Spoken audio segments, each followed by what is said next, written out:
স্বয়ং মহাপ্রভু যার কৃপা বলে আপনারা কীর্তন শুনতে এসছেন, সকলের ভাগ্যে কীর্তন থাকে না। অনেকে আসবো বলে আসতে পারে নাই, অনেকের আসার কথা ছিল না কিন্তু এসে গেছেন। আবার এসে অনেকের ভাগ্যে মেলে না, বাচ্চা কোলে নিয়ে এসেছে কান্নাকাটি করছে, ওর থাকার ইচ্ছা ছিল কিন্তু থাকতে পারলো না, এরকমও হয়। কিংবা কেউ কীর্তন শুনতে এসছেন, বাড়ি থেকে ফোন এসছে, বড় অসুবিধা আসছে, এখনই উঠতে হবে। শেষ পর্যন্ত যারা কীর্তন শুনবেন বুঝবেন আপনারা ভাগ্যবান, আপনাদের কোনো গন্ডগোল হয়নি, অথচ বসে আছেন। তো স্বয়ং মহাপ্রভু যিনি কলিযুগের ভগবান, প্রত্যেকটা জীবকে হরিনাম দিলেন প্রেমে দিয়ে। প্রেমের ঠাকুর গৌর হরি নবদ্বীপের পদ দিয়ে হরিনাম দিচ্ছেন। মন দিয়ে শুনবেন, যীশু খ্রিস্ট কবে জন্ম নিল এটা আপনারা সবাই জানলেন।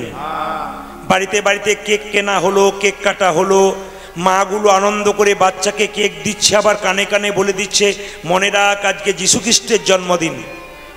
সবচাইতে লজ্জার ব্যাপার এইটাই যে মহাপ্রভু কবে জন্ম নিল সেই দিনটা আমরা মনে রাখতে পারলাম না। কিন্তু মহাপ্রভু যেদিন জন্ম নিলেন, মায়েরা সবাই শুনে রাখুন, যেদিন আপনার রং খেলেন দোল পূর্ণিমার দিন, সেদিন মহাপ্রভু জন্ম নিলেন। ভালো করে শুনবেন, যেদিন বাড়িতে আপনার দোল পূর্ণিমা, স্বয়ং মহাপ্রভু এলেন সেই দিনটা আপনারা বাড়িতে কেউ আমিষ করবেন না, যদি মেনে নিতে পারেন আমার কথা। কিছু মনে করবেন না, স্বয়ং কলিযুগের ভগবান রাধাকৃষ্ণ মিলিত তনু মহাপ্রভু দোল পূর্ণিমার দিনে এসেছিলেন 1407 শতাব্দে ফাল্গুন মাসের 23 তারিখে। কটার সময় এসেছিলেন? সন্ধে 5:46। কি বার এসেছিলেন? কেউ কেউ বলে শুক্রবার, কেউ কেউ বলে শনিবার। বাবার নাম কি ছিল? জগন্নাথ মিশ্র। মায়ের নাম কি? শচী দেবী। ছেলেটি যখন জন্ম নিল নিম গাছের তলায় জন্ম নিয়েছিল, তাই তার নাম হয়েছিল নিমাই। বাবা জগন্নাথ মিশ্র নাম দিয়েছিলেন কি? বিশ্বম্ভর। কতগুলো নাম দেখুন, কাঁচা সোনার মতো গায়ের রং, এই জন্য তার নাম হলো শ্রী গৌরাঙ্গ। আবার তিনি, সবাই লক্ষ্য করুন এরা, যখন জন্ম নিলেন, জন্ম নেবার সময় চন্দ্রগ্রহণ চলছিল। সেই সময় চন্দ্রগ্রহণ, এবং শুধু তাই নয়, সেই সময় গঙ্গাতে বহু মানুষ স্নান করতে গেছে, নাম কীর্তন হচ্ছে, মহাপ্রভুর জন্ম হচ্ছে। তিনি যদি না আসতেন আপনারা এখানে কীর্তন শুনতে আসতে পারতেন না। তিনি যদি না আসতেন আমাদের সনাতন ধর্ম টিকে থাকতো না। তিনি যদি না আসতেন তাহলে ঘরে ঘরে যে পুজো করছেন, কীর্তন করছেন, এগুলো কোনোটাই থাকতো না। তা তার কৃপাতে যখন এত সুন্দর একটা স্থান পেয়েছেন আপনারা, তাকে স্মরণ করা প্রত্যেকের কর্তব্য। মহাপ্রভুকে প্রণাম জানাবেন, সম্মান করবেন, কারণ তিনি নিজের সর্বস্ব ত্যাগ করে সন্ন্যাস গ্রহণ করেছিলেন আমাদের মতো হতভাগ্য জীবকে হরিনাম দেবার জন্য। এই নিমাইয়ের ছোটবেলাকার কাহিনী শুনলে চমকে যাবেন আপনারা। ছোটবেলায় নিমাই কিন্তু কৃষ্ণ ভক্ত ছিল না, খুব চঞ্চল ছিল। নদীতে গঙ্গায় কেউ স্নান করলে, স্নান করে উঠলে তাকে জল ছিটিয়ে দিত, রাস্তা থেকে ধুলো নিয়ে তার গায়ে ছিটিয়ে দিত। আবার মেয়েরা গঙ্গা স্নান করে মা গঙ্গাকে ভোগ দেবে বলে পাড়ে রাখতো, স্নান করতে নামলে নিমাই সেগুলোকে খেয়ে চলে যেত। এ হচ্ছে নিমাই। কিন্তু নিমাইয়ের অল্প বয়সে মায়েরা, নিমাইয়ের মায়ের 8টি কন্যা সন্তান মারা যাওয়ার পর একটা ছেলে হলো, তার নাম হলো বিশ্বরূপ। তারপর জন্ম নিল কে? বিশ্বম্ভর, স্বয়ং ভগবান মহাপ্রভু। কিন্তু মায়েরা, অল্প বয়সে ছোট্ট ছেলেটি কাকে হারালো? বাবা জগন্নাথ মিশ্রকে হারালো। যখন তিনি জগন্নাথ মিশ্রকে হারিয়ে চলে যাচ্ছেন গয়াতে পিণ্ড দিতে, পরিচয় হলো ঈশ্বরপুরীর সঙ্গে। বিরাট পণ্ডিত মানুষ, তার কাছ থেকে দীক্ষা নেবার পর থেকে কৃষ্ণ কৃষ্ণ ছাড়া আর কিছুই বুঝতে পারলেন না। প্রথম বিয়ে হয়েছিল বল্লভাচার্যের কন্যা, তার নাম হচ্ছে লক্ষ্মীপ্রিয়া। কিন্তু মায়েরা 5 বছর সংসার করলো, লক্ষ্মীপ্রিয়া একদিন সাপে কেটে মারা গেল। দ্বিতীয় বিয়ে কার সঙ্গে হয়েছিল? সনাতন মিশ্রের কন্যা, তার নাম হচ্ছে বিষ্ণুপ্রিয়া, তার সঙ্গে বিয়ে হয়েছিল। এই নিমাই কিন্তু দীক্ষা নেওয়ার পর তারপর তিনি কি করলেন? সন্ন্যাস গ্রহণ করলেন। কার কাছ থেকে? কেশব ভারতীর কাছে। নাম হলো কি? শ্রী কৃষ্ণ চৈতন্য প্রভু। শ্রী মানে কি? সুন্দর। কৃষ্ণ মানে কি? আকর্ষণ। চৈতন্য মানে কি? চেতনা। যিনি প্রত্যেকটা জীবের মধ্যে কৃষ্ণ নামের চেতনা জাগাবেন বলে এলেন, তিনি হলেন মহাপ্রভু। দাদা নিতাইকে ডাকলেন, দাদা তুমি অধম জীবকে হরিনাম দাও। কিভাবে? নয়নে দেখিবে যারি কৃষ্ণ নামে দেবী, নয়নে দেখিবে যারি কৃষ্ণ নামে দেবে। সাবধান যেন জাতির বিচার করো না দাদা, জাতির বিচার করো না দাদা। এখানে যদি একটা ড্যান্স হাঙ্গামা হতো, নাটক যাত্রা হতো, পুরুষ মানুষরা একদিকে নারীর একদিকে বসতো, কেন বলুন তো? এখানে কি নারী পুরুষ আলাদা হতো? মহাপ্রভু এমন ধন দিয়ে গেলেন, কোনো জাতির বিচার নাই, জাতির তো বিচার নাই, সমস্ত জাতির মানুষ একসঙ্গে বসছেন, নারী পুরুষের কোনো বিচার নাই, একসঙ্গে পুরুষ নারী বসতে পারেন একমাত্র কীর্তনে, বাকি কোনো জায়গায় হয় না। তাই কি বললো? জাতের বিচার করো না দাদা, জাতের বিচার করো না দাদা। ভক্ত আমার মাতা পিতা, ভক্ত আমার গুরু, ভক্ত আমার নাম রেখেছে বাঞ্ছা কল্প তরু। সবাই মন দিয়ে শুনবেন, ভক্ত আমার মাতা পিতা, ভক্ত আমার গুরু, ভক্ত আমার নাম রেখেছে বাঞ্ছা কল্প তরু। মানে ভগবান বলেন ভক্ত আমার বাবা, ভক্ত আমার মা, ভক্ত আমার গুরু। আপনারা বিশ্বাস করবেন? আমি প্রমাণ দিয়ে দেবো আপনাদের। রামচন্দ্রের সবচাইতে বড় ভক্ত কে ছিল মায়েরা? হনুমান। জোরে বলুন, হনুমান। তো হনুমান একদিন রামচন্দ্রকে বলছে, প্রভু তোমার চরণ তো দেখছি, তোমার চরণ তো দেখছি, তোমার গুরুদেবের চরণটা দেখার বড় ইচ্ছা। বলছে আমার গুরুদেবের চরণ দেখবি? বলে হ্যাঁ দেখবো। তাহলে এক কাজ কর, সোজা চলে যা, সরজু নদী পার হয়ে একটা বিরাট বড় পর্বত আছে, দেখবি আমার গুরু পাগুলো বাইরে করে শুয়ে আছে। মায়েরা, হনুমান যাচ্ছে রামচন্দ্রের গুরুকে দেখতে, সরজু নদী পার হলো, গিয়ে দেখলো গর্তের মধ্যে, মানে গুহার গর্তের মধ্যে পা দুটো বাইরে করে রামচন্দ্রের গুরুদেব শুয়ে আছে। কিন্তু আশ্চর্যের ব্যাপার, পা দুটো খোলা আছে, বাকি গোটা বডিটা মানে গোটা শরীরটা সাদা কাপড় দিয়ে ঢাকা আছে, একবার মাথা পর্যন্ত। হনুমান মনে মনে ভাবছে, বাবারি রামচন্দ্রের চরণ এত সুন্দর, তার গরুর চরণ কত সুন্দর, এত সুন্দর চরণ যার, তার বদনটা কেমন একবার দেখলে হয় না? যার চরণ এমন তার বদন কেমন? চরণটা যদি দেখতে এত সুন্দর হয়, তাহলে তার মুখটা কত সুন্দর, বদনটা। মায়েরা, যেই না মুখের কাপড়টা খুলতে যাবে, অমনি হনুমান দেখছে ওই দিকেও দুটো চরণ। হনুমান তাকাতাকি করছে, তাহলে কি রামচন্দ্রের গুরুদেবের পা, মাথা নাই, খালি পা আছে, দুদিকেই পা, এই দিকেও দেখছে পা, ওই দিকেও দেখছে পা। ছুটে এলো হনুমান, প্রভু গিয়েছিলি? বলে গিয়েছিলাম। কাকে দেখলি? বলে গুরুদেবকে। কেমন দেখলি? দারুণ। কি দেখলি? চরণ। কেমন দেখলি? বাবারে প্রভু তোমার চরণ তো দেখেছি, তোমার গুরুর চরণ তো আরো সুন্দর দেখলাম। আমার ইচ্ছা হলো তার বদন দেখব, কিন্তু ওই দিকেও দুটো চরণ। আমার প্রশ্ন তোমার কাছে। বলে কি?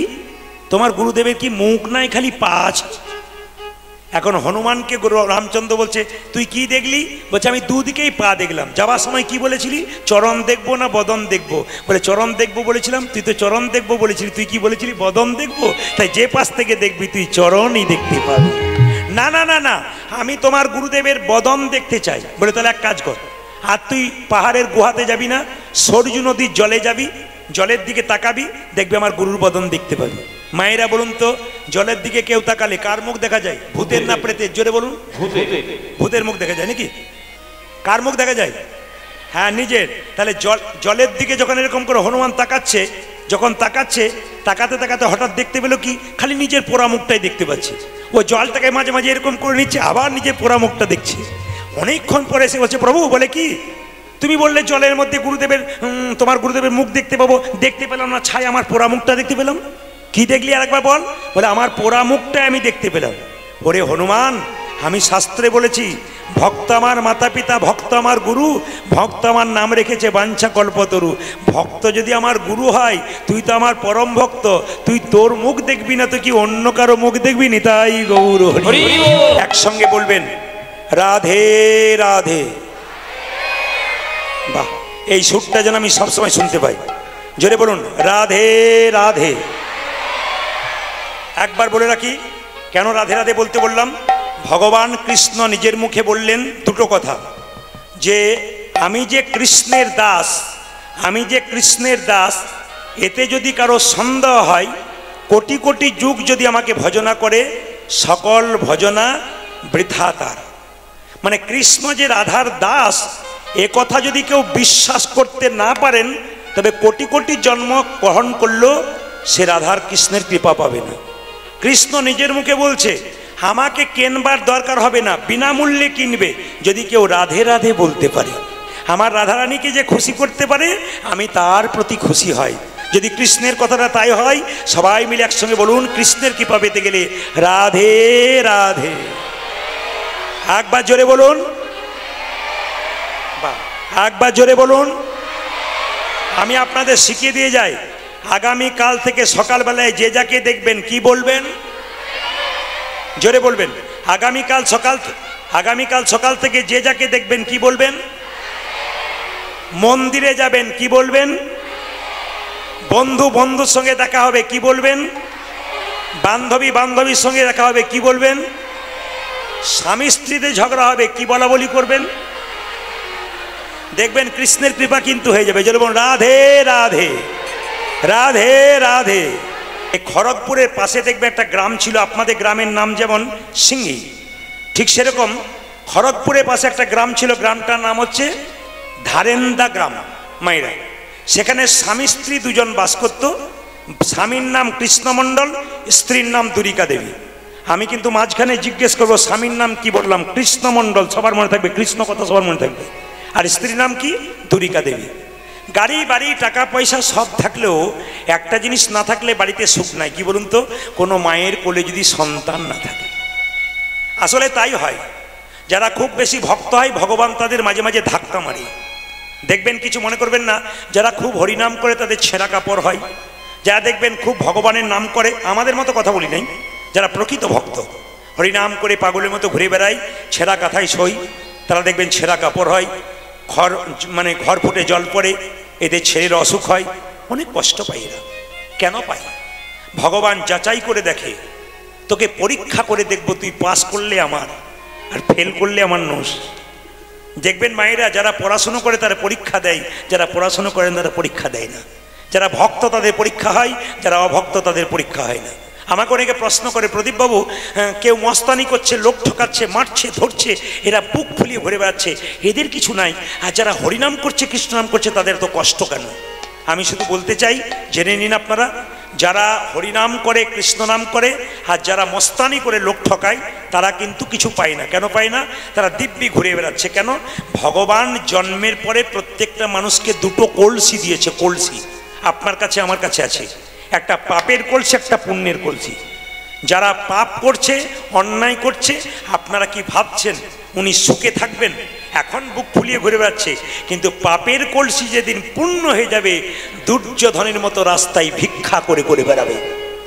আর দেখবেন আপনারা যারা কৃষ্ণ ভক্ত কষ্ট পাচ্ছেন, তাদের জন্য বলে রাখি, পুণ্যের কলসিটা যেদিন পূর্ণ হয়ে যাবে, সেদিন পরমানন্দ গোবিন্দের চরণ আপনাদের লাভ হয়ে যাবে। এই জন্য বাবা, পরীক্ষার দরকার আছে। একটা কথা শুনে রাখুন, ধৈর্য যার ভগবান তার, ধৈর্য যার নাই ভগবান তার নাই। ও মায়েরা, এই যে তাকান, অনেকে বলে আমার মন খুব চঞ্চল, প্রদীপবাবু কি করব, ফোনের মাধ্যমে বলে। কিন্তু আমি একটা কথা তাদেরকে বলি, অন্তত দিনের মাথায় 5 মিনিট ভগবানের জন্য চুপচাপ চোখ মুজে বসো, তোমার মন শান্ত হয়ে যাবে। তো দু একজন বলে চেষ্টা করে দেখেছি, হয় নাই। বলে কেন? না, চোখ মুজলে আমার ঘুম চলে আসে, আমার হয় নাই।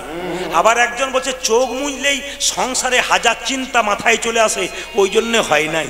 আবার দেখবেন অনেকে বলেছি, এক কাজ করো না, যেদিন ব্রত, রামনবমী, জন্মাষ্টমী, যেদিন একাদশী, সেদিন এক কাজ করো না, মৌন থাকো, মৌন। ও মায়েরা, মৌন মানে কি বলুন তো? সারাদিন ব্রত নিতে হবে, আমি কারোর সঙ্গে কোনো কথা বলবো না। যদি মৌন ব্রত নেন তাহলে খুব ভালো হয়। আমি এক জায়গায় ছিলাম, একটা বিহারিকে দেখতে পেলাম, উনি এখন আমার বাংলা কথা বোঝেন। উনি শুনেছেন যে মৌন ব্রত রাখতে হয়, কিছু মনে করবেন না।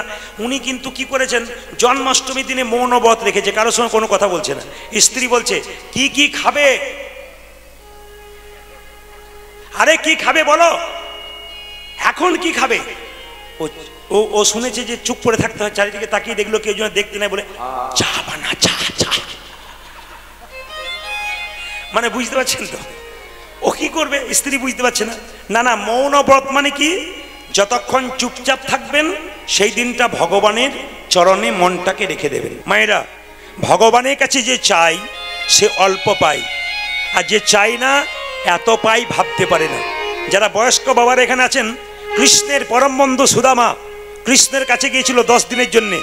সুদামার স্ত্রী ভিখারি, সুদামার বাড়ির চাল ফুটে জল পড়ে, কৃষ্ণের কাছে গিয়েছিল, 10 দিন ছিল। কৃষ্ণ জিজ্ঞেস করেছিল, সুদামা তুই কেমন আছিস? তোর কৃপায় আমি খুব ভালো আছি। একবারও বলছে না যে ঘর ফুটে জল পড়ে। তোর স্ত্রী কেমন আছে? খুব ভালো আছে। একবারও বলছে না ভিখারিনীর মতো আছে। ভগবান মনে মনে ভাবলো, সুদামা তুই আমার কাছে কিছু না বললে কি হবে, আমার নাম তো অন্তর্যামী, আমি তো জানি তোর কি অবস্থা হচ্ছে। ওই জন্য মায়েরা মন্দিরে গিয়ে কেউ বলবেন না আমার ছেলের বিয়ে দাও, মেয়ের বিয়ে দাও, ছেলের চাকরি দাও। ভগবান তো জানে যে তোমার কি আছে কি নাই। বলবে কেন? তুমি ভগবানকে ভক্তি সম্পদ দাও, উনি তোমাকে কৃপা সম্পদ দেবে। চাইবে না কিছু। কৃষ্ণমণ্ডল বলছে আমি চাইতে পারবো না, যেতে পারি। দুরিকা দেবী দেখলো এ তো একজেদি মানুষ, এ তো চাইবে না। আচ্ছা ঠিক আছে বাবা, তোমাকে চাইতে হবে না, তোমার তো জগন্নাথ দর্শন হবে। কৃষ্ণমণ্ডল বললো তাহলে আমি যাই, কিন্তু কাউকে বলো না, আমি আসি তারপর বলবে। কৃষ্ণমণ্ডল চললো জগন্নাথ মন্দিরে, সবাই মিলে একটু উলুধ্বনি হয়ে দেবেন, জয় জগন্নাথ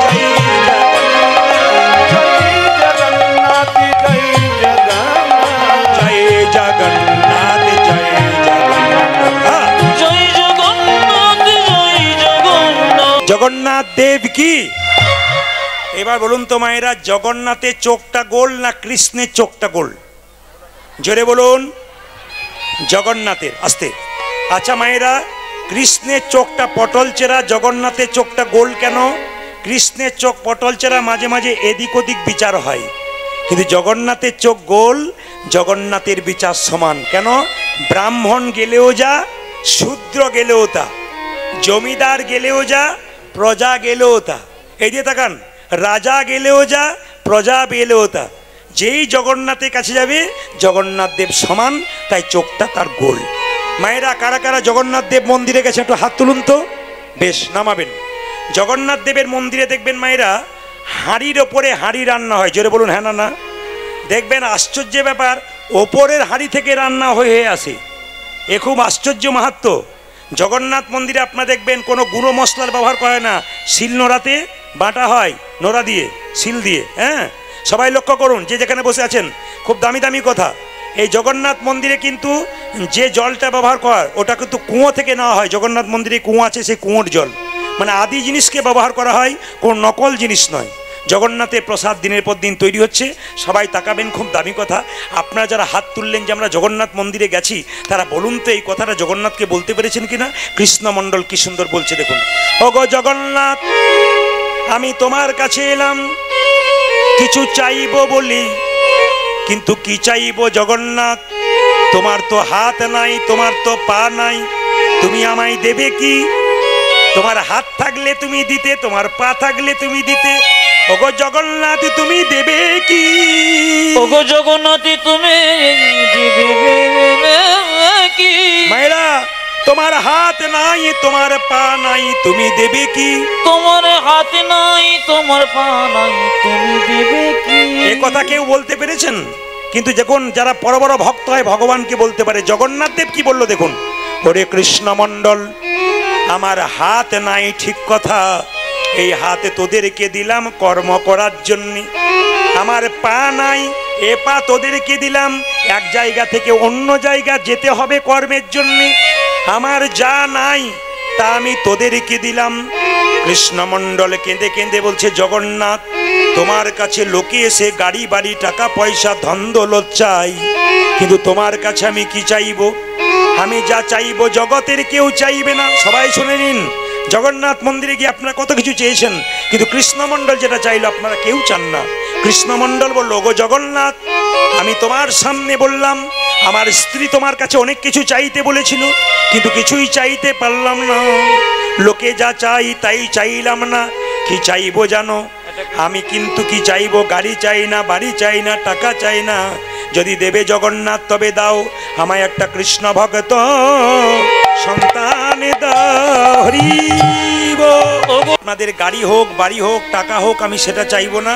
আপনাদের হোক, অনেক হোক, কিন্তু আমি একটা জিনিস চাইবো, যারা কীর্তন শুনতে এসছেন তাদের প্রত্যেকের বাড়িতে একটা করে যেন কৃষ্ণ ভক্ত সন্তান হয়।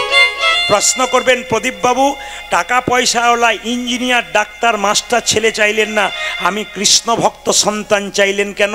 না, কৃষ্ণ ভক্ত সন্তান চাইলাম এই জন্যে, নিমাই যখন তার বাবার পিণ্ড দিতে যাচ্ছিল তখন মাকে জিজ্ঞেস করেছিল, মা পিণ্ড দিলে কি হয়? সচিমাতা বলেছিল পিণ্ড দিলে 7 বংশোদ্ধার হয়। নিমাই বলেছিল, মা পিণ্ড দিলে 7 বংশোদ্ধার হয়, কোনো বংশে একজন কৃষ্ণ ভক্ত সন্তান জন্ম নিলে তার 7 বংশ নয়, তার 14 বংশ।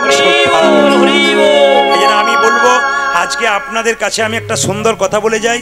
আপনাদের ভবিষ্যৎবাণী আমি করে যাই, আপনাদের এই সিংহী গ্রাম বা পার্শ্ববর্তী গ্রামের যারা কীর্তন শুনতে এসছেন শুনে যান। আমি বেঁচে থাকি কে না থাকি, পরবর্তী প্রজন্ম যারা ছোট ছোট বাচ্চা জন্ম নিচ্ছে, আমি আসরে দাঁড়িয়ে বলে গেলাম 100% আপনাদের এখানে কৃষ্ণ ভক্ত সন্তান জন্ম নিচ্ছে। এরকম ছোট ছোট বাচ্চাগুলো 10-12টা সামনে বসছিল, তো যতগুলো প্রশ্ন করছি মাগুলো উত্তর দিচ্ছে না, তার আগে বাচ্চাগুলো দিচ্ছে। জিজ্ঞেস করলাম এরা কি করে, বলে আপনার তো সবসময় শুনছে, মুখস্থ হয়ে আছে, ওরাই দিচ্ছে, আপনারা শোনেন না। বলে আমরা শুনি কিন্তু মনে রাখতে পারি না। যেমন কিছু মনে করবেন না, এক ভদ্রলোক আমাকে পরশু তারিখে বলছে আমি কীর্তন সবাই শোনে কিন্তু বোঝে কম। বোঝে কজন? সবাই তো শোনে, বোঝে কজন? একজন বলছে আমি 365 দিনের মধ্যে আমার কোনো কাজ নাই, ছেলেরা চাকরি করে, বলেছে বাবা কোনো অসুবিধা নাই, যেখানে যেখানে হরিনাম হবে তুমি শুনতে চলে যাবে, প্রসাদ পাবে, বাড়ি চলে আসবে, কোনো অসুবিধা নেই। বলছে সব জায়গায় কীর্তন শুনি, 365 দিনের মধ্যে 250 দিন কীর্তন শুনি, কিন্তু একটা গন্ডল কি, আমি বিড়ি ছাড়তে পারি না। তাহলে বলুন উনি কি কীর্তন শোনে নাই? উনি শুনেছেন কিন্তু বোঝেন নাই। তাহলে শুধু শুনলে হবে না, বুঝতে হবে। মানব জন্ম কি করা কর্তব্য সব আমি আপনাদেরকে বুঝিয়ে দেবো। যেই না কৃষ্ণমণ্ডল বলছে কৃষ্ণ ভক্ত সন্তান দাও, জগন্নাথ দেব যেমন আশীর্বাদ করে বলল যা কৃষ্ণমণ্ডল তোকে কৃষ্ণ ভক্ত সন্তান। কৃষ্ণমণ্ডল আনন্দিত মনে বাড়ির দিকে ছুটছে তার স্ত্রীকে জানাবার জন্য কৃষ্ণ ভক্ত সন্তান পেয়েছে। গাইতে গাইতে যাচ্ছে, আহ ভগবানের কি লীলা গো, যশোদার দুলাল তুমি যশোদার দোলাল বজের রাখা বৃন্দাবন মন দুরিকা। মায়েরা, কৃষ্ণমণ্ডলের স্ত্রীর নাম কি বলুন জোরে? দুরিকা। বাহ, খুশি আমি। দুরিকা দেবী গলায় গামছা নিয়ে, কাপড়টা নিয়ে, একটা গামছাতে এক ঘটি জল নিয়ে কৃষ্ণমণ্ডলের পা দুটো ধুয়ে দিল আস্তে। মায়েরা, এখানে সিংহীতে যারা কীর্তন শুনতে এসছেন, তীর্থস্থানে অনেকে গেছেন, অনেকে যেতে পারেন নাই। অনেকের টাকা নেই তাই যেতে পারেন নাই, অনেকের সময় নাই তাই যেতে পারেন নাই। যদি কেউ তীর্থস্থানে যেতে না পারেন, কয়েকটা উপায় বলে দিই, তীর্থস্থানে ফল আপনি পাবেন।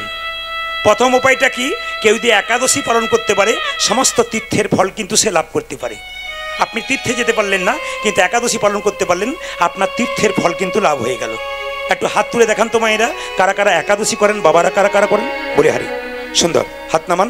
আচ্ছা কিছু মনে করবেন না, মুসলিম সমাজে 30 দিনের মধ্যে এই দিকে তাকান, 30 দিন রোজা করে, সকাল ভোর 4টে থেকে সন্ধ্যে 6টা পর্যন্ত জল পর্যন্ত খায় না। আর আমাদের একাদশী যদি 15 দিন পরে হয়, তো যে মা করে সেই দিন সারাদিন দরজায় বসে থাকে। অনেক মেয়ে জিজ্ঞেস করে, দিদি তুমি দরজায় বসো না, আজকে দরজায় বসে আছো, আজ আমার একাদশী। কি দুঃখ করে বলছে। আবার বলছে তাহলে দরজায় কেন বসে আছো? ছেলেটা বাজার গেছে, এখনো কিছু খাবার আনে নাই তাই বসে আছে। মানে কিছু মনে করবেন না, একাদশীর দিনে খাবার চিন্তা করতে নেই, কিন্তু অনেকে ফোন করে বলে প্রদীপ বাবু একাদশী করলে কি কি খেতে পাবো বলুন তো। মানে কি কি খেতে পাবো না সে নয়, কি কি খেতে পাবো বলুন, মানে খাওয়াটা আগে আর কি। কিছু মনে করবেন না মায়েরা, একটা মেশিন যেমন 7 দিনে কোম্পানির মেশিন কারখানাতে বন্ধ থাকে, একদিন রেস্ট দেওয়া হয়। বিজ্ঞান বলল, সায়েন্স বলল, মেডিকেল সায়েন্স বলল, যদি আপনারা কেউ মাঝে মাঝে উপবাস দিতে পারেন, আপনাদের এই জায়গাটা রেস্ট পেলে আরও দীর্ঘায়ু হতে পারে। প্রত্যেকটি কথা যেগুলো করে গেছেন মহাজনরা সব কিন্তু বিজ্ঞান ভিত্তিক। তাই আপনাদেরকে বলবো, যারা একাদশী করেন না তাদের জন্য বলবো, আপনারা একাদশী করুন। সিংহী গ্রামের প্রত্যেকটি মাকে বাবাকে অনুরোধ হইল, প্রত্যেকটি ছেলে মেয়েকে অনুরোধ হইল, আপনারা একাদশী করুন। মালদা জেলাতে গান করতে গিয়ে দেখি যে মেয়েরা ক্লাস 9-এ পড়ে, 10-এ পড়ে, 11-এ পড়ে, কলেজে পড়ে, সেগুলো পর্যন্ত একাদশী করে বসে আছে। এরা শিখিয়ে দিচ্ছে প্রত্যেকটা জগতের মানুষকে একাদশী আমাদের নিজস্ব সত্তা, ভগবানের দেওয়া, আজকে ভগবানের বার, এটা করা প্রত্যেকের কর্তব্য। এই দিয়ে তাকাবেন মায়েরা, একাদশী কত বছর থেকে করা যায়? 8 থেকে 80 বছর পর্যন্ত করা যায়। অনেকে আবার বলে বিধবাদের একাদশী করতে নাই, কেউ কেউ বলে সদবাদের করতে নেই। আমাদের হিন্দু ধর্মে দেখবেন বহু লোক আছে, এরা কিন্তু না, আমাকে অনেকে বলে আচ্ছা প্রদীপবাবু পেটে বাচ্চা থাকলে আমার শাশুড়ি মা বলেছে তুলসী গাছে জল দিবি না, মন্দিরে উঠবি না, কোনটা ঠিক? আপনি বলছেন দিতে, উনি বলছেন না দিতে, তাহলে কোনটা ঠিক? আমি বললাম পেটে বাচ্চা থাকলে ডাক্তারের কাছে যাও না পাড়ার লোকের কাছে যাও? বলছে ডাক্তারের কাছে যাই। তাহলে ডাক্তারের কাছে আসুন, যারা বইপত্র নিয়ে পড়াশুনো করে তাদেরকে জিজ্ঞেস করুন, জিজ্ঞেস করলে সফল হবেন। যাকে তাকে জিজ্ঞেস করলে তো আপনার কোনো কাজ হবে না, সঠিক জায়গায় জিজ্ঞেস করতে হবে। একাদশীর দিনে 5টা জিনিস বারণ: চাল, গম, জব, সরিষা তেল, মানে সরিষা ডাল, ডাল খেতে পারবেন না, চাল খেতে পারবেন না, গম খেতে পারবেন না, সরিষার তেল খেতে পারবেন না, সরিষার তেল মাখতে পারবেন না। তাহলে কি করবেন সবাই শুনে রাখুন, সরিষার তেল আপনি মা মেখে আপনি নারকেল তেল মাখবেন। আপনি কি খাবেন, সন্দক লবণ খাবেন, এই লবণ খেতে পাবেন না। আপনি একটা সবজি করতে পারেন, নির্জলা একাদশী করতে পারলে খুব ভালো। যদি নির্জলা করতে না পারেন তাহলে ফল খাবেন, দুধ খাবেন, সবজি খাবেন। কি সবজি খাবেন না, কুমড়ো দিয়ে, পেঁপে দিয়ে, আলু দিয়ে একটা পেঁপে দিয়ে সবজি করতে পারেন, এটা খেতে পারেন। এটা হচ্ছে দ্বিতীয় মধ্যম একাদশী। আমি একবার মালদা জেলায় গিয়েছিলাম, তো আমাকে যে বাড়িতে মাসা বললো, প্রদীপবাবু আইতে একাদশী, বলে হ্যাঁ। তো বললাম একাদশী দিনে বেশি খাবার খেতে নেই, যতটা কম খাবেন তত ভালো। একাদশী দিনে যত কম খাবেন, মানে পেটটাকে 4 ভাগ করলে 2 ভাগ খাবেন, 1 ভাগ জল খাবেন, 1 ভাগ ফাঁকা রাখবেন। এটা প্রত্যেক দিনের নিয়ম, ডায়েট। কিন্তু একাদশীর দিনে একবারে যত কম খাবেন তত ভালো। আমাকে সেদিন 4 গ্লাস দুধ, 4 রকমের পায়েস, 4 রকমের সবজি, 4 রকমের ফল, 1 থালা ফল দিয়েছে। মেয়েটি বলছে বিশেষ কিছু দিতে পারলাম না। বললাম 30 দিন যদি এরকম হয় তাহলে কোনোদিন একাদশী ছাড়বো না। যা দিয়েছে আর কি। নির্জলা একাদশীর নাম হচ্ছে উত্তম একাদশী, আর ফলমূল খেয়ে একাদশী মধ্যম একাদশী। আর আমাকে যেটা দিয়েছিল উত্তম নয়, মধ্যম নয়, ধমাধম একাদশী। অনেকে আবার দেখবেন বলে একাদশীর দিনে রুটি খেতে হয়, অনেকে বলে ওটাই আটা খেতে হয়, বলে আটা নয়, একাদশী নয়, ওটা আটাদশী হয়ে যায়। তাই আটাদশী যেন না হয়, একাদশীর নিয়ম বলে দিই। আগের দিনে রাত্রিবেলায় আপনারা ব্রাশ করে নেবেন, কারণ পেস্টের মধ্যে লবণ থাকে। সকালে লবণ দিয়ে ব্রাশ করলে পেস্টের মধ্যে লবণ থাকে, সে ব্রাশ করলে আপনার একাদশী হলো না। জিভ ঝুলতে গিয়ে জিভ কেটে গেলে আপনার একাদশী হলো না। ওই জন্য বারবার বলবো এই তত্ত্বগুলো শুনে একাদশী করুন। 8 থেকে 80, অনেকে বলে দাদা অসুবিধা কিছু নেই, ওষুধ খাই, দিনের মাথায় 3টে, একাদশী করতে পারবো না। করতে পারবেন না, একবারে করতে পারবেন। অনেক মায়েরা বলে বাবা তুমি তো জানো মায়েরা 4 দিন অসহ্য অবস্থায় থাকে, রজস্বল অবস্থায়, একাদশী করতে পারে না। 100% করতে পারবে, একবারে করতে পারবে একাদশী। আচ্ছা বাড়িতে কেউ মারা গেলে একাদশী করা যায়? হ্যাঁ, 15 দিন অসহ্যের মধ্যে আমি একাদশী করতে পারেন। একদিন 15 দিন অসহ্য চলছে, একাদশী পড়ে গেল, আপনি একাদশী করতে পারেন। শুধুমাত্র শ্রাদ্ধের দিনে একাদশী করা যাবে না, শ্রাদ্ধের পরের দিনে আপনি করে নেবেন। একাদশীর বিরাট মাহাত্ম্য আছে, যদি কেউ করতে পারে তার লাভ আছে। মায়েরা, কৃষ্ণমণ্ডলের স্ত্রী দুরিকা দেবী তার পা দুটো ধুয়ে দিল স্বামী, পায়ে প্রণাম করলো। প্রত্যেকদিন সকালে করে, কিছু মনে করবেন না। সিঙ্গি গ্রামে কীর্তন করতে এলাম, এত মা কীর্তন শুনছেন, একটু বলবেন তো সকালবেলায় স্বামীকে কে কে পা ছুঁয়ে প্রণাম করে? দাদারা ভাবছে এতদিন পরে আপনি আমাদের হয়ে বললেন, কেউ বলে না। এই দিকে তাকান, কৃষ্ণমণ্ডলের স্ত্রী দুরিকা কিন্তু প্রত্যেক দিন সকালবেলা দাঁড়ান সকালবেলায় প্রণাম করে। আজকে প্রণাম করেছে, পাটা ধুয়ে দিয়েছে। কিছু মনে করবেন না, আপনারা কিন্তু কীর্তন শুনে, আজকে কীর্তন শোনার পর কাল সকালবেলা থেকে স্বামীগুলো পা ছুঁয়ে দেবেন, পা ধুয়ে দেবেন।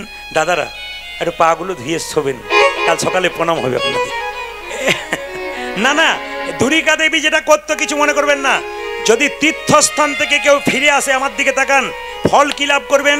আপনাদের সিঙ্গি গ্রামে কোনো ব্যক্তি যদি তীর্থস্থানে ফিরে আসে, বয়স্ক মানুষ, তাকে গিয়ে প্রণাম করবেন, মাথায় হাত দেবে, আপনি কিছুটা ফল পেয়ে গেলেন। আপনার বন্ধু গেছে তীর্থস্থানে, একটু আলিঙ্গন করলেন, ব্যাস আপনি কিছু পেয়ে গেলেন। একটা বাচ্চা তার মায়ের কোলে গেছে, কোথায়? তীর্থস্থানে, আপনি তাকে কোলে করে আদর করলেন, আপনি ফল পেয়ে গেলেন।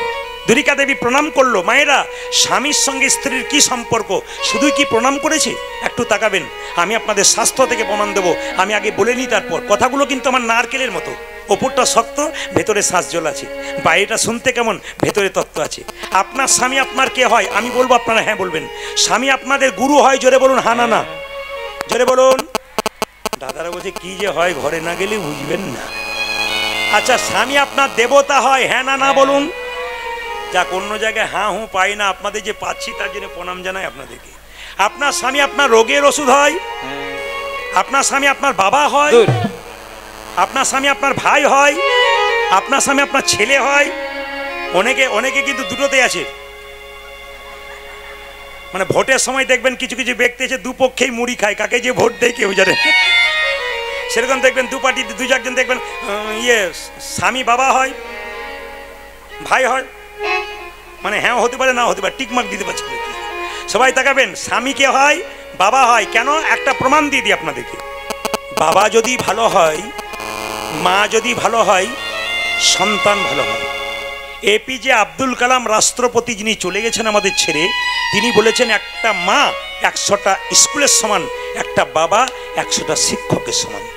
আমার 2টি কন্যা, একটি ভাগ্যলক্ষ্মী, একটি শুভলক্ষ্মী। দুজনেই এখন ওরা পড়াশোনা করছে। কিন্তু আমি যখন বাড়ি যাই তখন আমি কোনো কিছু পড়াশোনা করলে, লিখলে, লাল দাগ দিলে পেছনে ওটা বসে থাকে ছোটটা। তারপর আমি উঠে গেলেও দেখে বাবা কি কি লিখলো, কি কি করলো, এগুলো দেখে। তো কেউ যদি প্রশ্ন করে তোমার বাবা আছে, বলে হ্যাঁ আছে। বাবাকে একবার ফোনটা দাও। ও তখন জিজ্ঞেস করে কি বলছেন বলুন না। এই জিনিসটা একটু জানতে চাইছিলাম, আমি বলে দিচ্ছি। ও কিন্তু কিছু কিছু প্রশ্নের উত্তর দিয়ে দেয়, আমি শুনতে পাই, সঠিক দেয়। কেন?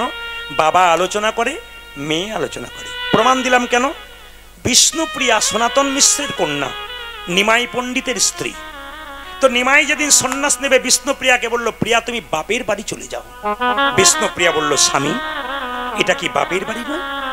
তুমি আমার বাবা, তুমি আমার ছেলে, তুমি আমার গরু, তুমি আমার ভাই, তুমি আমার রোগের ওষুধ, তুমি আমার দেবতা, তুমি আমার ইহকাল, তুমি আমার পরকাল। যারা কীর্তন শুনছেন ভাব দিয়ে শুনবেন। বয়স্ক বাবার এসছেন। গ্রন্থটির নাম বলে দিলাম, চৈতন্য চরিতামৃত নয়, চৈতন্য চরিত গ্রন্থ। শুনবেন যে যেখানে বসে আছেন, অনেক বয়স্ক বাবাদের জন্য এটা দিলাম। চৈতন্য চরিত গ্রন্থ সবার ভালো লাগবে, একটু শুনে রাখুন মায়েরা। বিষ্ণুপ্রিয়া নিমাই যখন 24 বছর বয়স সন্ন্যাস নিল, বিষ্ণুপ্রিয়ার বয়স ছিল মাত্র 14 বছর। তাকাবেন আমার দিকে। একটা 14 বছরের মেয়ে আপনাদের সিঙ্গি গ্রামে কোন ক্লাসে পড়া উচিত? ক্লাস 9-এ পড়া উচিত। এই মেয়েটা শিখিয়ে দিল স্বামী ভক্তি কাকে বলে। বিষ্ণুপ্রিয়ার নাম ইতিহাসে স্বর্ণাক্ষরে লেখা আছে, স্বামীকে কেমন করে ভালোবাসতে হয়। আজকালকার মেয়েরা এমএ বিএ পাস করছে, অনেক কিছু ডেজিগনেশন নিচ্ছে, কিন্তু কিছু মনে করবেন না, এখনো শিক্ষা দীক্ষা হয় না। কেন? আধ্যাত্মিক চেতনা জাগে না। যতক্ষণ না পর্যন্ত আমাদের মধ্যে আধ্যাত্মিক চেতনা না জাগবে, ততক্ষণ কৃষ্ণ কৃপা পাবেন না, শান্তি পাবেন না। পাশ্চাত্য শিক্ষাকে গ্রহণ করে খাটো খাটো পোশাক পরে রাস্তা দিয়ে নির্লজ্জের মতো পেরোবেন, বয়স্ক বাবারা কাকারা দেখবে নির্লজ্জের মতো আপনি পেরোচ্ছেন। আপনি চিন্তা করবেন, আপনি যদি খাটো পোশাক পরে রাস্তা দিয়ে পেরোন, তবে আপনার পরবর্তী প্রজন্ম বাচ্চাকে আপনি কি শিক্ষা দেবেন? ওই বয়স্ক মানুষগুলো আপনাদের দেখে লজ্জায় ঘৃণায় মাথা ঘুরিয়ে দেয়। এমন কাজ করবেন কেন আপনারা? আমি বারবার বলতে চাই, অনেক মেয়ে বলে খাটো পোশাক পরে আপনি জানেন না আমরা আধুনিক হতে যাচ্ছি। বললাম তোমার চাইতে আধুনিক আমাদের পাড়ার কুকুরগুলো, ও কাপড়ই রাখে না। এই জন্মে তুমি মানুষ জন্ম পেয়ে কাপড় পেয়েছো, রাখতে পারলে না। ভগবান বলল পরের জন্মে তোমার কাপড় পাবার চান্স থাকবে না। তুমি ওই কুলে জন্মগ্রহণ করবে যে কুলে কাপড় পরার দরকার হয়। শুনবেন, মন দিয়ে শুনবেন দামি দামি কথাগুলো। আগেকার মায়েরা, এখনো আপনাদের সিঙ্গি গ্রামে অনেক মা আছে, সকালবেলায় ঘুম থেকে উঠে গাভীটাকে ঘর থেকে বের করে, গোয়াল থেকে বের করে, বাছুরটাকে বেঁধে দেয়, স্নান করিয়ে দেয়, খাবার খাইয়ে দেয়। এমনও মেয়ে আছে সকালবেলায় কুকুরটাকে নিয়ে নাচানাচি করে। আমার পাশের বাড়িতে, এদিকে দেখেন, আমার পাশের বাড়িতে একজন মহিলা প্রতিদিন গাভীটাকে বের করে দেয়, বাছুরটাকে বের করে দেয়, তাদের খাবার দেয়। কলকাতা থেকে একটা মেয়ে কুকুর কোলে নিয়ে পাশের বাড়িতে মাসির বাড়ি বেড়াতে এসছে। আমি ঘর থেকে বেরিয়েছি, তখন মেয়েটি কুকুরটাকে কোলে নিয়ে বলছে, টমি রে আমার টমি রে, আমার টমি রে, কি যত্ন টমি রে। টমিকে চুমুও খাচ্ছে, টমি রে, টমি রে, কি আদর। কিছু মনে করবেন না মায়েরা। তো ও এখন যখন পেরোচ্ছে রাস্তা দিয়ে, পাশের বাড়ির মেয়েটা যখন গাভী আর বাছুরকে নিয়ে যত্ন করছে, তখন মেয়েটি বলছে, আপনারা পাড়া গ্রামের ভূত রয়ে গেলেন, ভূত ভূত। তখন মেয়েটি যে গাভীর গোবর পরিষ্কার করে, সে বলছে, কেন? আপনারা শুধু সকাল থেকে গাই গরু নিয়ে কারবার, আর আমি দেখুন কুকুর নিয়ে ঘুরে বেড়াচ্ছি। তখন পাড়া গ্রামের মেয়ের উত্তর দেখুন, প্রশ্নের উত্তর, দিদি তুমি বললে আমরা গাই গরু নিয়ে কারবার করি, তুমি কুকুর নিয়ে কারবার করো। আমরা সকালবেলাতে গায়ের দুধের চা খাই, তুমি নিশ্চয়ই কুকুরের দুধের চা খাও। বিচার করে বলবেন দামি কথা বলেছি কিনা। জৈসা কি তেইসা না হলে, জবাব না হলে সঠিক জায়গায় আসতে পারবে। আমি আপনাদের বলতে চাই, যে যেখানে বসে আছেন, শুধু একটা কথা বলবো, বাচ্চা মেয়েকে সিঙ্গি গ্রামে হোক, বাজারে হোক, দোকানে নিয়ে গিয়ে দুর্গা পুজোর সময় ছোট্ট বাচ্চা যদি বলে, বাবা আমি খাটো পোশাক পরবো, আপনি ভাববেন ছোট বাচ্চা খাটো পোশাক কিনে দিই, কোনো অসুবিধা নাই। ওই মেয়েকে যখন আপনি খাটো পোশাক পরা অভ্যাস করাবেন, ওই মেয়ের যখন 18 বছর বয়স হবে, আপনাকে ডাকবে না, বাবা মাকে ডাকবে না, নিজে বাজারে গিয়ে খাটো পোশাক পরে বাবার সামনে মায়ের সামনে দাঁড়াবে। লজ্জায় মেয়ের দিকে বাবা তাকাতে পারবে না। এরকম পোশাক পরা বাচ্চাদের শেখাবেন। নইলে হিন্দু সমাজ নষ্ট হচ্ছে, হিন্দু ধর্ম নষ্ট হয়ে যাচ্ছে, আমাদের সমাজ কলঙ্কিত হচ্ছে। আমি একটা কথা বলবো, যে মেয়েকে খাটক পোশাক পরিয়ে রাস্তা দিয়ে ছেড়ে দিয়েছেন, কিছু মনে করবেন না, সেই বাবাগুলোকে বারবার বলে যাব, কোন পুরুষের লোভী চোখ তাকে যখন নিয়ে চলে যাবে, কি করে, তাকে যখন অপহরণ করে নিয়ে চলে যাবে, আপনি তখন প্রশাসনকে দায়ী দেবেন, সরকারকে দায়ী দেবেন। মেয়ে যখন ফিরে আসবে কিডন্যাপ থেকে, মেয়ের গালে চট্টা মারবেন, কোথায় ছিলি এতক্ষণ? আমি বলবো, মেয়ের গালে চট্টা না মেরে আপনার গালে মারুন। আপনি ছোট থেকে বাচ্চাকে খাটো পোশাক পরা শিখিয়ে দিয়েছেন, আপনার গালে চট্টা মারবেন, অন্য কারো গালে চট্টা মারবেন না। নিবেদন রইল মায়েরা যারা শুনবেন, বিষ্ণুপ্রিয়া যেদিন থেকে নিমাই সন্ন্যাস নিয়েছে, ওই 14 বছরের মেয়েটা ভোর 4টের সময় উঠে গঙ্গাতে স্নান করতে, তাকাবেন, গঙ্গায় স্নান করতে যায়। মাঘ মাসের দিনে ঘর থেকে বেরোতে পারেন না, আর বিষ্ণুপ্রিয়া গঙ্গাতে স্নান করে ভিজে কাপড়ে ঘরে এসে হরে কৃষ্ণ হরে কৃষ্ণ হরে কৃষ্ণ হরে কৃষ্ণ। পাড়ার মেয়েরা বলে, প্রিয়া 14 বছর বয়স, মরে যাবি যে রে, ভোর 4টের সময় লোক উঠতে পারে না ঘুম থেকে, আর তুই গঙ্গাতে স্নান করে হরিনাম করছিস।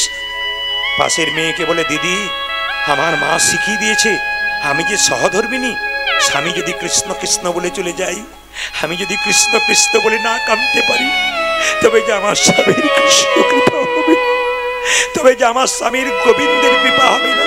কিছু খাস না? আপনার শুনে নিন মায়েরা, চৈতন্য চরিত গ্রন্থ জীব গোস্বামী পাদে কি বলছে? বিষ্ণুপ্রিয়া দিনের মাথায় একবার খেত, আপনার 4 বার খান, বিষ্ণুপ্রিয়া একবার খেত। আস্তে কি খেত? সকাল থেকে সন্ধে পর্যন্ত একটা করে ধান খুঁটে করে চাল বের করত, সকাল থেকে সন্ধে পর্যন্ত যে কটা হরিনাম কুটিত চাল হতো, একবার গঙ্গায় স্নান করে জল এনে সেবা করত, এরই নাম বিষ্ণুপ্রিয়া। নিমাই সন্ন্যাস নেবার পর অদ্বৈতের বাড়িতে একবার এলো। নিত্যানন্দ বলো, নিমাই বাড়ি ফিরে চল। বলে, কেন? তোর মা পাগলিনী রে, তোর স্ত্রী পাগলিনী, দেখ বাড়ির কি অবস্থা হয়েছে, একবার ফিরে চল। নিমাই বলল, দাদা, যে একবার সন্ন্যাস নেই সে বাড়ি ফিরে যায় না।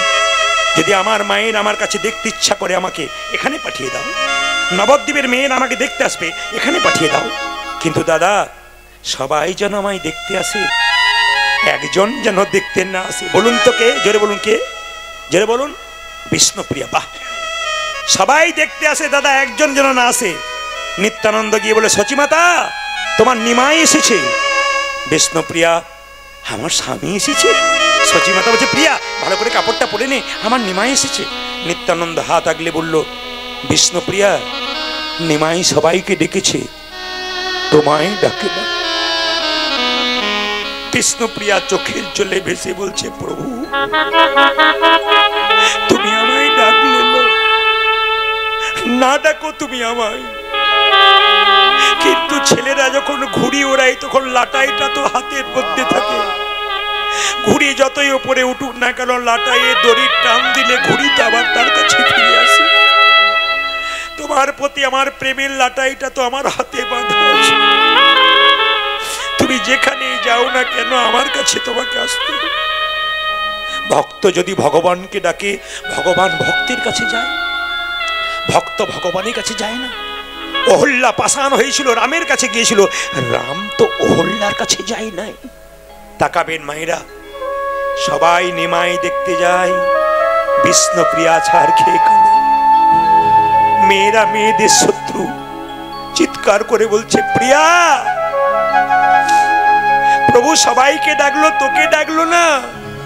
তোর মতো হতভাগিনী, তোর মতো ভাগ্যহীনা আছে কজন?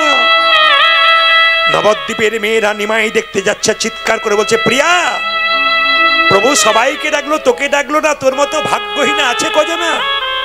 বিষ্ণুপ্রিয়া চোখের জল মুঠে বলল, দিদি আমাকে ভাগ্যহীনা বললে? আমার মতো ভাগ্যবতী আছে কজন? বলে, কেন?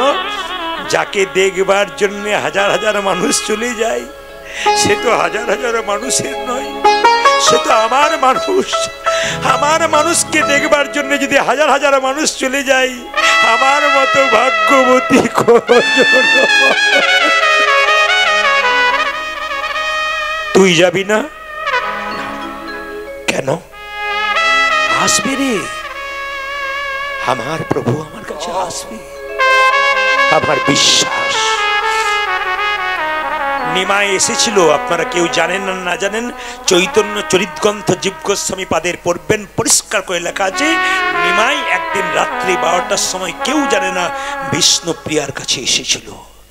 দরজায় ধাক্কা, প্রিয়া প্রিয়া প্রিয়া। বিষ্ণুপ্রিয়া 14 বছরের মেয়ে তো ঘুমিয়ে গিয়েছিল। প্রিয়া, কে কে তুমি? আমি এসেছি। তুমি তুমি এসেছো? তুমি কে? আমি গো। কীর্তন কেমন জিনিস দেখুন, একাঙ্ক নাটক, একাই অভিনয় করব, সবাই দেখবেন। আসরটার দিকে তাকিয়ে দেখুন, স্থির হয়ে বসে আছে। কেন? প্রেম দিলে মানুষ ডুবে যায়। দেখান, বিষ্ণুপ্রিয়া মাথায় কাপড়টা নিয়ে উঠে বলছে, কে তুমি? আমি গো, তোমার প্রাণনাথ এসেছি। দরজা খুলবে না? দাঁড়াও। দরজাটা খুলেছি, নিমাই দাঁড়িয়ে আছে পেছনে। বিষ্ণুপ্রিয়া, কি গো প্রিয়া, আমার দিকে তাকাবে না? না। একবার তাকাও না। বহুদিন পরে স্বামী যদি স্ত্রীর কাছে আসে, স্ত্রী কি একবার স্বামীর মুখের দিকে তাকায় না? তোমার কি ইচ্ছা হয় না আমি এতদিন পর তোমার কাছে এলাম, তুমি আমার দিকে তাকাবে? নিমাই বলে উঠল, একবার তাকাও। বিষ্ণুপ্রিয়া বলছে, পৃথিবীতে যে কোনো নারীর স্বামী বহুদিন পর তার কাছে এলে তার স্ত্রী তার মুখটাকে বদন বহুত ভক্তি বলে দেখে। আমারও ইচ্ছা হয় তোমাকে দেখবো, কিন্তু দেখতে পারি না। কেন? শাস্ত্রে বলেছে, সাধু মুখে বলেছে, যে একবার সন্ন্যাস নেয় সে নারী মুখ দেখতে নাই। আমার মতো হতভাগিনীর মুখ দেখিয়ে আমি তোমার সন্ন্যাস ধর্ম নষ্ট করতে চাই। নিমাই বলল, প্রিয়া, তোমার মতো পত্নী যদি ঘরে ঘরে হয়, প্রতিটি পতি গোবিন্দের চরণ পায়। কিছু চাইবে না? না। বহুদিন পরে স্বামীর কাছে স্ত্রী, স্ত্রীর কাছে স্বামী এলে কিছু চাওয়া থাকে না? বললাম তো না। তুমি কিছুই চাইবে না? বিষ্ণুপ্রিয়া বলল, একটা প্রশ্ন ছিল তোমার কাছে। কি? যে তোমাকে ডাকে সে তো কষ্ট পায় কেন? যে ভগবানকে ডাকে থেকে বারবার চোখের জলে কাঁদতে, চুপ করে থেকো না প্রভু, উত্তর দিয়ে যাও। সারা জীবন যদি আমি কেঁদে কেঁদে বললাম, তবে তোমার সঙ্গ, তোমার চরণ পাবো কি করে?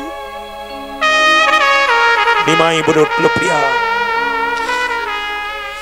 এই জন্য তুমি আমার সহধর্মিনী। তোমার জন্যই তো আমি ওপরে উঠতে পেরেছি। তাকাবেন আমার দিকে। 365 দিনের মধ্যে 330 দিন বাইরে থাকি। আমাদের স্ত্রীরা বলতে পারে না 330 দিন বাইরে আছো? নারী যদি নারীর মতো হয়, পুরুষ ওপরে ওঠে। নারী আনারী হলে পুরুষ নিচে নেমে যায়। নারী ছিল পদ্মাবতী, জয়দেবকে গোবিন্দ চরণ পাইয়ে দিয়েছিল। নারী ছিল চিন্তামণি, পতিতলে বাস করে বিল্লমঙ্গলকে কৃষ্ণ চরণ পাইয়ে দিয়েছিল। নারী ছিল রামী, রজকিনীর মোহে ব্রাহ্মণকে ভালোবেসে পদকর্তা তৈরি করেছিল। আপনাদের কাছে নিবেদন রইল, নারী নারীর মতো হওয়া দরকার। কিছু চাইবে না? না। কেন চাইবে না প্রিয়া? বিষ্ণুপ্রিয়া বলল, জগৎপতিকে যে পতিরূপে পেয়েছে তার আবার চাইবার কি আছে? ভগবানকে যে প্রতিরূপে পেয়েছে তার আবার কিছু চাইবে না। দেবে যদি একটা জিনিস দাও। কি? তোমার এই খরম যুগল। কি করবে? এই খরম যুগলে নিয়ে নবদ্বীপে তোমার মন্দিরে আমি কেঁদে কেঁদে, তুমি যেমন জগন্নাথ মন্দিরে বিলীন হয়ে যাবে, আমি সেরকম বিলীন হয়ে যাব। ওই জন্য মায়েরা, স্বামী বাবা হয়, স্বামী ছেলে হয়। বিষ্ণুপ্রিয়া বললে, তুমি যেমন, নিমাই বলল, কখন স্বামী বাবা হয়, কখন স্বামী ছেলে হয়? তুমি কি বোঝাচ্ছ আমাকে? আমি পণ্ডিত, আমি বুঝলাম না, তুমি বুঝলে কি করে? বিষ্ণুপ্রিয়া বলছে, আমার বাবা আমাকে শিখিয়ে দিয়েছে, স্বামী কখনো বাবা হয়। অন্নদানে পিতা সম, রতিদানে পতি। অন্নদানে পিতা সম, রতিদানে পতি। অন্নদানে পিতা সম, রতি রতিদানে পতি। জন্মদানে বৃদ্ধাশ্রম রতিদানে পতি। ভাইরা, মেয়েদের যখন বিয়ে হয় না অন্ন জোগাড় করে কে? মেয়েদের জোগাড় বিয়ে হয় না অন্ন জোগাড় করে কে? বাবা। আর বিয়ে হলে কে জোগাড় করে? স্বামী। স্বামীকে অন্নদাতা পিতা। অন্নদানে পিতা সম রতিদানে পতি। জন্মদানে পিতা সম রতিদানে পতি। পিণ্ডদানে পুত্র সম অগতির গতি। পিণ্ডদানে পুত্র সময় গতির গতি। মেয়েরা বলুন তো, ছেলে হলে আনন্দ হয় না মেয়ে হলে আনন্দ হয়? ছেলে হয় তাহলে দেখবেন মায়ের কি আনন্দ, আর মেয়ে হলেও প্রথমে অসুবিধা নাই, দ্বিতীয়বার হয়ে গেলে বলে এই তো ভগবানের কোনো। কিন্তু একটা কথা বলে রাখি, ছেলে হোক মায়েরা, ছেলে যদি একটা বংশের প্রদীপ হয়, মেয়েরা দুটো বংশের প্রদীপ। এইদিকে কেন বলুন তো? ছেলে একটা বংশের প্রদীপ বাবার বংশের, আর মেয়েরা বাবার বংশ আলো করে আর শ্বশুরের বংশ আলো করে। এই জন্যে আস্তে এই জন্যে দুটোই কিন্তু, মেয়েরা দুটো বংশের প্রদীপ না, ছেলে মেয়ে দুটোই দরকার আছে। ঈশ্বর যদি না দেয় কিছু করার নেই, যা দিয়েছে তাই নিয়েই সুখী থাকবেন। তবে একটা কথা বলি, ছেলে হোক মেয়ে হোক তাকে এই যে যারা কীর্তন শুনতে এসছে বাইরে থেকে তাদেরকে শুনতে দিন আস্তে। ছেলে হোক আর মেয়ে হোক, মায়েরা মানুষ করবেন মানুষের মতো। ঈশ্বরচন্দ্র বিদ্যাসাগরের মা ভগবতী দেবী, বিদ্যাসাগর মহাশয় কলকাতায় ছিলেন, শুনলেন মায়ের অসুখ হয়েছে, নদী পার হয়ে, দামোদর নদী পার হয়ে মায়ের কাছে ছুটে এলো। এই হলো ছেলে। মা কেমন? ভগবতী দেবী, বিদ্যাসাগর তার মাকে বললো তোমার ছেঁড়া চাদর নিয়ে ঘুরে বেড়াচ্ছ, একটা ভালো নতুন শাল তোমাকে কিনে দিলাম কলকাতা থেকে, এই শালটা তুমি নাও। ওই শালটা মা না নিয়ে বাক্সের মধ্যে ভরে দিলেন। জিজ্ঞেস করলো তুমি বাক্সের ভেতরে ভরে দিলে, নিলে না কেন?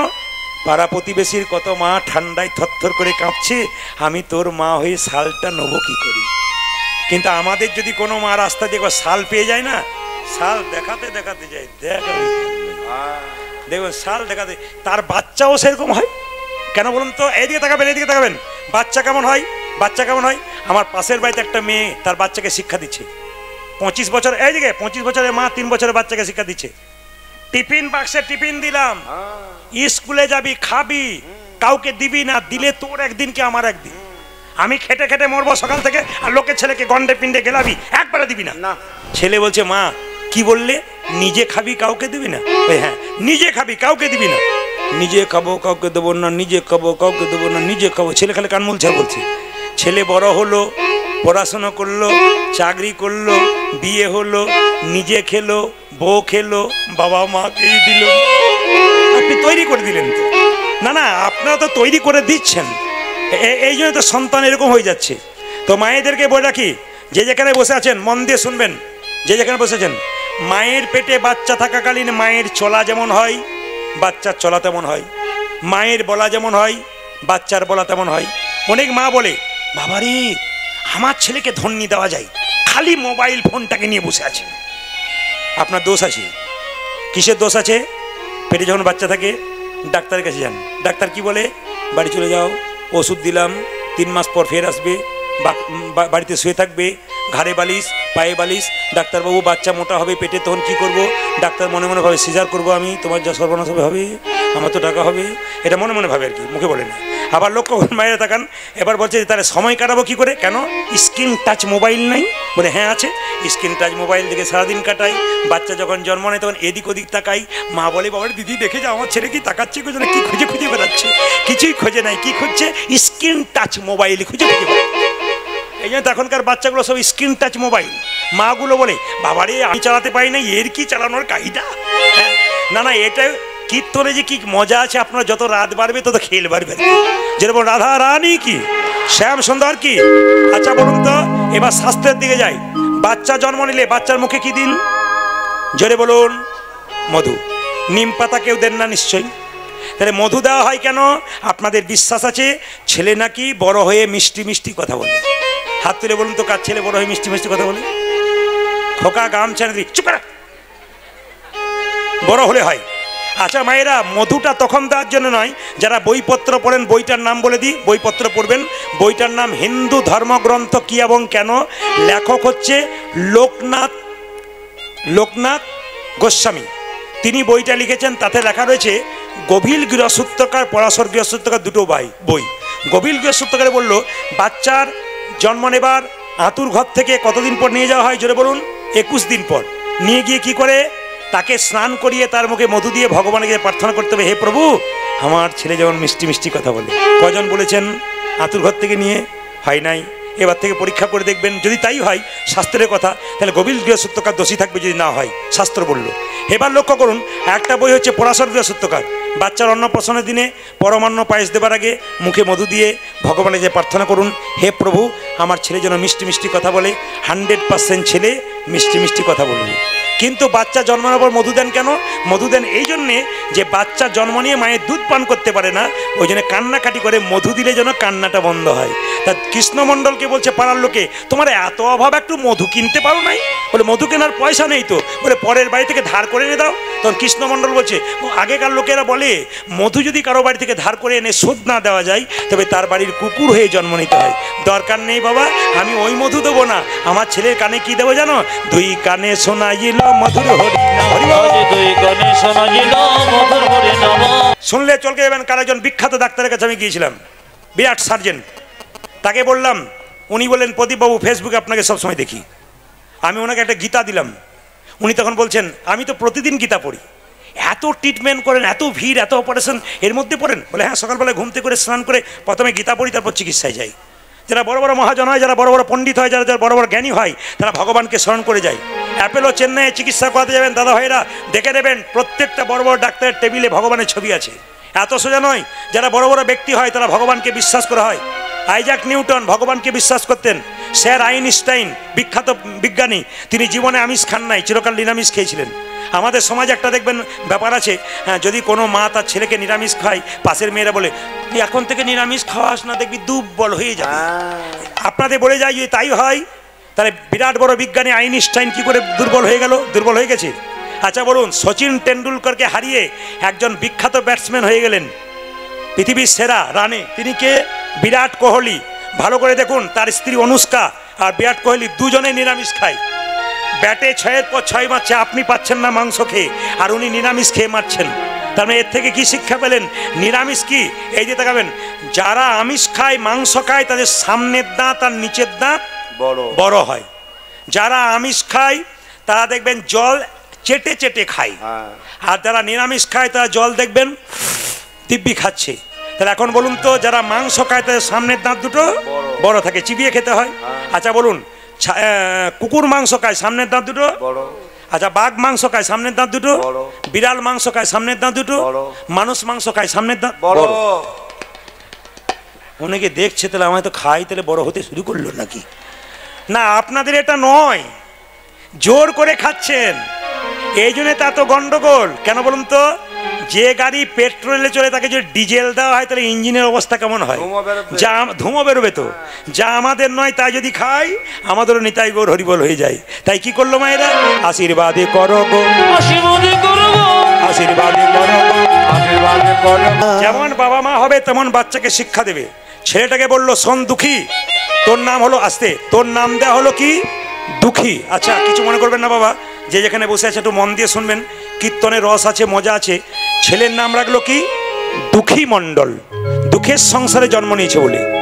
আমি আপনাদের বারবার অনুরোধ করে যাব, সিংঘি গ্রামে কাশিরাম দাসের জন্ম, বিখ্যাত কবি, বিখ্যাত পণ্ডিত মানুষ, তার জন্ম।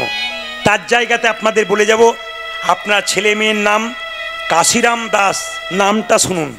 আপনাদের মাটিতে ছেলে মেয়ের নাম ভালো রাখবেন।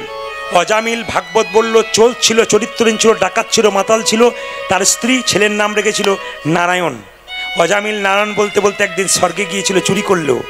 আপনাদেরকে বলে যে একটা কথা, ছেলের নাম কৃষ্ণ বিষ্ণু রাখলে দিনের মাথায় 10 বার কৃষ্ণ বলবেন, 9 বার আদর করবেন, 1 বার গাল দেবেন, 9 বার তো ভালোবাসবেন। তবে বলে রাখি, আপনারা কিন্তু আপনাদের ছেলে মেয়ের নাম ভগবানের নামের সঙ্গে রাখবেন। আপনারা আমাকে ইউটিউবের মাধ্যমে দেখছেন ক বছর? 5 থেকে 6 বছর। জোরে বলুন হ্যাঁ না না। আচ্ছা, এবার বলি, আমি কি এর আগে কীর্তন করতাম না? ঝাড়খণ্ডে কীর্তন করতাম। ওখানে একজন ব্যক্তি কীর্তন শুনতে এসছে, প্রায় আসরে যায়। ওনাকে বলি, আপনার স্ত্রী শোনে না কেন? বলছে আমার স্ত্রী শোনে না, অভিমানী। বলে কেন? সন্তান নাই, ছেলে মেয়ে নাই, কাঁদে ঘরে বসে, কীর্তন শুনে কী লাভ আছে, ছেলে মেয়েই নাই। বলে আপনার স্ত্রীকে নিয়ে আসবেন, কোনো চিন্তা নেই, গোবিন্দের কৃপায় সন্তান হবে। ভগবানের কাছে আরে দরখাস্ত জমা দাও, লাইনে দাঁড়াও, তবে তো তুমি ডাক পাবে, আগে লাইনে দাঁড়াতে হবে। তো মায়েরা কিছু মনে করবেন না, আমাকে উনি বলছেন একবার বলে দিন যেন আমার স্ত্রীর ছেলে মেয়ে কিছু হয়। আমি এখন আদর করে বললাম ঠিক আছে বাবা, ভগবানের কৃপা হলে তোমার নিশ্চয়ই ছেলে মেয়ে হবে। ও মায়েরা 2 বছর পরে কীর্তন শুনতে এসে আমাকে এসে বলছে প্রদীপবাবু আপনার আশীর্বাদে কিন্তু ছেলে হয়েছে, নাম কিন্তু আপনাকেই রাখতে হবে। তা আমি বললাম বলো কোন দিন জন্ম নিয়েছে, কোন তিথি আমি নাম রাখছি। বলছে এই দিন এই তারিখে জন্ম নিয়েছে, আমার তোমার ছেলের নাম রাখলাম দিগম্বর। উনি তখন বললেন দারুণ নাম রেখেছেন। মায়েরা 2 বছর পরে আবার ওই এলাকায় কীর্তন করতে গেছি, আবার উনি এসেছেন। জিজ্ঞেস করলাম দাদা কেমন আছেন? এবছর আপনার আশীর্বাদে আবার অ্যাক্টিভ হয়েছে, নাম কিন্তু আপনাকে রাখতে হবে। আবার পাঁপড় ভাজা, বেশ ঠিক আছে, খুব ভালো, বেশ বেশ। এই যে তাকে মায়েরা আবার নাম রাখতে হবে। বললাম এইবার তোমার ছেলের নাম রাখলাম তিথি অনুযায়ী, জোরে বলুন, কৃষ্ণদাস। চলবে না? বলছে চলবে না। বলে কেন? ম্যাচিং নাম চাই। আপনার যখন ম্যাচিং কেনেন, ম্যাচিং নাম চাই। বলে কি নাম রাখবো? বলে দিগম্বরের পরে বর বর কিছু রাখুন। তাহলে বড় ছেলের নাম দিগম্বর, ম্যাচিং নাম রাখতে গেলে এবার নাম রাখলাম নটম্বর। ওই দারুণ রেখেছেন। আমার আর আসার দরকার নাই দাদা, আর আমার কাছে নাম রাখতে এসেছেন না, আমি ম্যাচিং করতে পারবো না। উনি 3 বছর পরে আবার এক জায়গায় গান শুনতে এসছেন, কীর্তন এসেছে, বলছে প্রদীপবাবু এবছর আর একটি হয়েছে, নাম কিন্তু আপনাকেই রাখতে হবে। আমার দাদা কিছু মনে করবেন না, আর আমার ম্যাচিং ট্যাচিং নাই, আমি নাম রাখতে পারবো না। উনি বলছেন নাম আমি বললাম তাহলে এক কাজ করো, বড়োর নাম কি? দিগম্বর। মেজর নাম কি রেখেছি? নটম্বর। এবার নাম রাখলাম সীতম্বর। বাহ, নটম্বর, দিগম্বর, সীতম্বর, কি ভালো নাম। দাদা দোহাই রইল, আর আমার কাছে এসেন না, অন্য জায়গায় যেন। এইবার উনি 4-5 বছর আসেন নাই।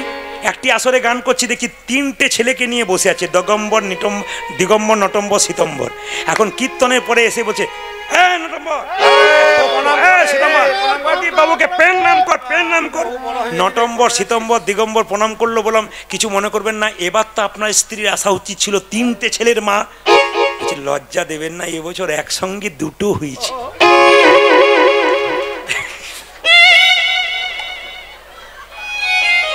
কীর্তনে যে কি মজা আছে, না শুনলে বুঝতে পারবেন না। এইদিকে এইদিকে মায়েরা, আমি বললাম দাদা আমি আর নাম রাখতে পারবো না, নাম আপনাকে রাখতেই হবে, নাম রাখা চাই। শেষে আমি খেয়ে দিয়ে বাড়ি যাব, আমার গাড়ির গেট টানে, দাদা নাম রেখে দিন। আমার দাদা দেখুন কিছু মনে করবেন না, দিগম্বর, নটম্বর, সীতম্বর আমার আর মনে পড়ছে না, বর্বর কিছু মনে পড়ছে না, আমি খারাপ কিছু নাম রেখে ফেলবো। বলছে না আপনি যা নাম দেবেন সেইটাই হবে।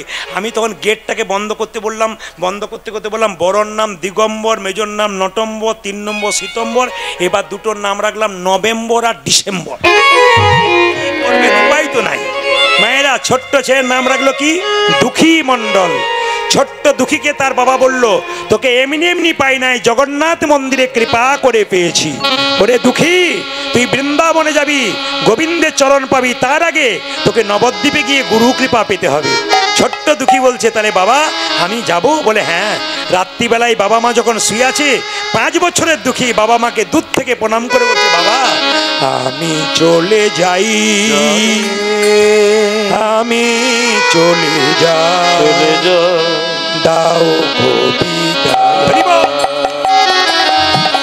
নিতাই চাঁদের শ্বশুর বাড়ি কোথায়? কালনা। কালনা জানা আছে আপনাদের? সে তো সামনেই, নাকি বলছেন? কালনাতে একজন বিখ্যাত গুরুদেব ছিল, তার নাম হৃদয় চৈতন্য। কেন? নিতাই গৌরকে হৃদয়ে নাচিয়েছিল, নাম হলো হৃদয় চৈতন্য। কালনায় গিয়ে হৃদয় চৈতন্য বাড়িতে চিৎকার করে বলল হৃদয় চৈতন্য ঠাকুর কি, হৃদয় চৈতন্য ঠাকুর কি। হৃদয় চৈতন্য বেরিয়ে এসে বললো কি নাম তোর? দুঃখী। দুঃখী দুঃখী প্রণাম করলো। কি করতে এসছিস? দীক্ষা নিতে এসছি। বেশ বেশ বেশ। দীক্ষা মানে জানিস মায়েরা? এদিকে দেখান, দীক্ষা কারা কারা নিয়েছেন? হাত তুলুন। দীক্ষা দীক্ষা, বাহ তুলুন তুলুন। দাদা দীক্ষা নিয়েছেন, এবার নামান। এতদিন আপনারা দীক্ষা নিয়েছেন, দীক্ষা মানে কি? ছোট্ট দুঃখী বললো আমি বুঝতে পারলাম না দীক্ষা মানে কি, তুমি বুঝিয়ে দাও। হৃদয় চৈতন্য বলল দীক্ষা মানে দিয়ে খা। স্নান করার পর ভগবানকে দিয়ে যে না খায়, ভগবানকে দিয়ে যে খায় তার দীক্ষা নেওয়া সার্থক, যে দেয় না তার দীক্ষা নেওয়া সার্থক নয়। দীক্ষা মন্ত্র ভজন করবেন কোন দিকে মুখ করে? এক পূর্ব দিকে, নালে উত্তর দিকে। ভালো করে শুনে নেবেন কথাগুলো। দীক্ষা মন্ত্র ভজন করতে হয় পূর্ব দিকে মুখ করে, উত্তর দিকে মুখ করে। কিসের ওপরে বসে? কম্বলের আসন হলে খুব ভালো হয়, না হলে কুশের আসনে বসলে হয়। আগেকার মুনি ঋষিরা হরিণের চামড়ার উপরে বসে ভজন করত। মাটিতে বসে বা সানের ওপরে বসে কিছু পাতন না পেতে যে দীক্ষামন্ত্র ভজন করে, হরিনাম ভজন করে, সে দীক্ষামন্ত্র ভজন করে, তার দুঃখ হয়। এই যে দুঃখ যাতে না হয় আপনি আসনের ওপরে বসবেন। যদি আসন না থাকে যে কোনো আসনে বসবেন আপনি। কিন্তু মায়েরা আসনটাতে গুরুমন্ত্র ভজন করার পর, সবাই জেনে নিন দামি কথা, গুরুমন্ত্র ভজন করার পর আসনটা তুলে আসনের নিচে একটু জল দেবেন। সেই জলটাতে চোখে মুখে নিয়ে আপনি এই মন্ত্র বলবেন, ওং শক্রায় নমঃ। পুরুষ মানুষের জন্যে সবাই শুনে নিন, যারা বাবারা আছেন। ইন্দ্রদেব আপনার গুরুমন্ত্রের ফলটা চুরি করে নিয়ে যেতে পারে, যাতে চুরি করতে না পারে আসনটাতে মন্ত্র ভজন করার পর আসনটা তুলবেন, একটু জল আসনের নিচে দিয়ে দেবেন। সেই জলটা চোখে মুখে মায়েরা বাবারা সবাই নেবেন, নিয়ে বলবেন ওং শক্রায় নমঃ। এটা পুরুষদের জন্য। মায়েদের জন্যে শ্রী শক্রায় নমঃ। খুব দামি কথা আপনাদের বলে দিয়ে গেলাম। এবার লক্ষ্য করুন মায়েরা, যে যেখানে বসে আছেন, মন্ত্র ভজন হয়ে গেল। এবার ছোট্ট দুঃখী জিজ্ঞেস করছে, আমি তোমার কাছে দীক্ষা নিতে চাই।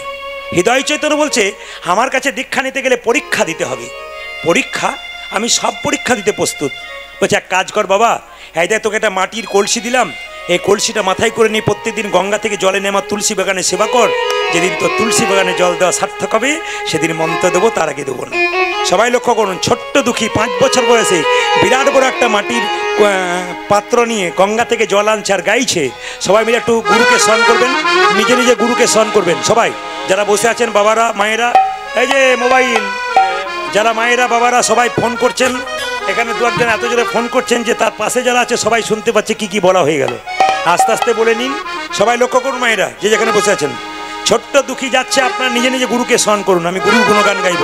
ছোট্ট দুঃখী গাইতে গাইতে যাচ্ছে, জয় জয় শ্রী গুরু প্রেম কলপ তরু। সবাই গুরুকে স্মরণ করুন। জয় জয় শ্রী গুরু প্রেম কলপ তরু। জয় জয় শ্রী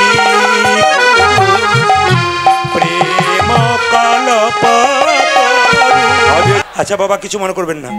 মাটির কলসির ঘষা লেগে এক সময় দুঃখীর মাথায় দগদগে পুঁজ রক্ত ঘা হয়ে গেল। মাথায় পাগড়ি বেঁধে দুঃখী জল আনে। হৃদয় চৈতন্য বলে, দুঃখী এত সুখে কৃষ্ণ ভজন হয় না, পাগড়িটা খোল। না, আমি খুলতে পারবো না, খুললে আপনি খুলে দিন। যেই না গুরুদেব জোর করে পাগড়িটা খুলে দিয়েছে, অমনি দেখলো পুঁজ আর রক্ত। ছি, একিরে তোর পুঁজ রক্ত হয়ে গেছে, তুই মাথায় পাগড়ি বেঁধেছিস? আগে বলিসনি কেন বাবা? তুই যেদিন বাড়ি থেকে ত্যাগ করে এলি সেদিন থেকে আমি তোর বাবা, আমি তোর মা। তুই যদি আমায় বলতিস যে তোর মাথায় ঘা হয়েছে, আমি কবিরাজ দেখে তোমার তোর চিকিৎসার ব্যবস্থা করতাম।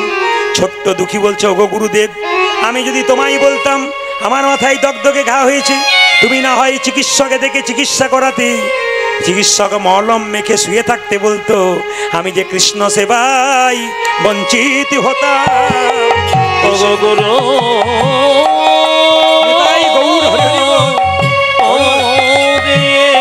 আমি কিন্তু অঙ্কতে কাঁচা, আপনারা এবারে হিসাব করে গুনে নিন, জোরে জোরে বলবেন, আমি হিসাব করে দিই।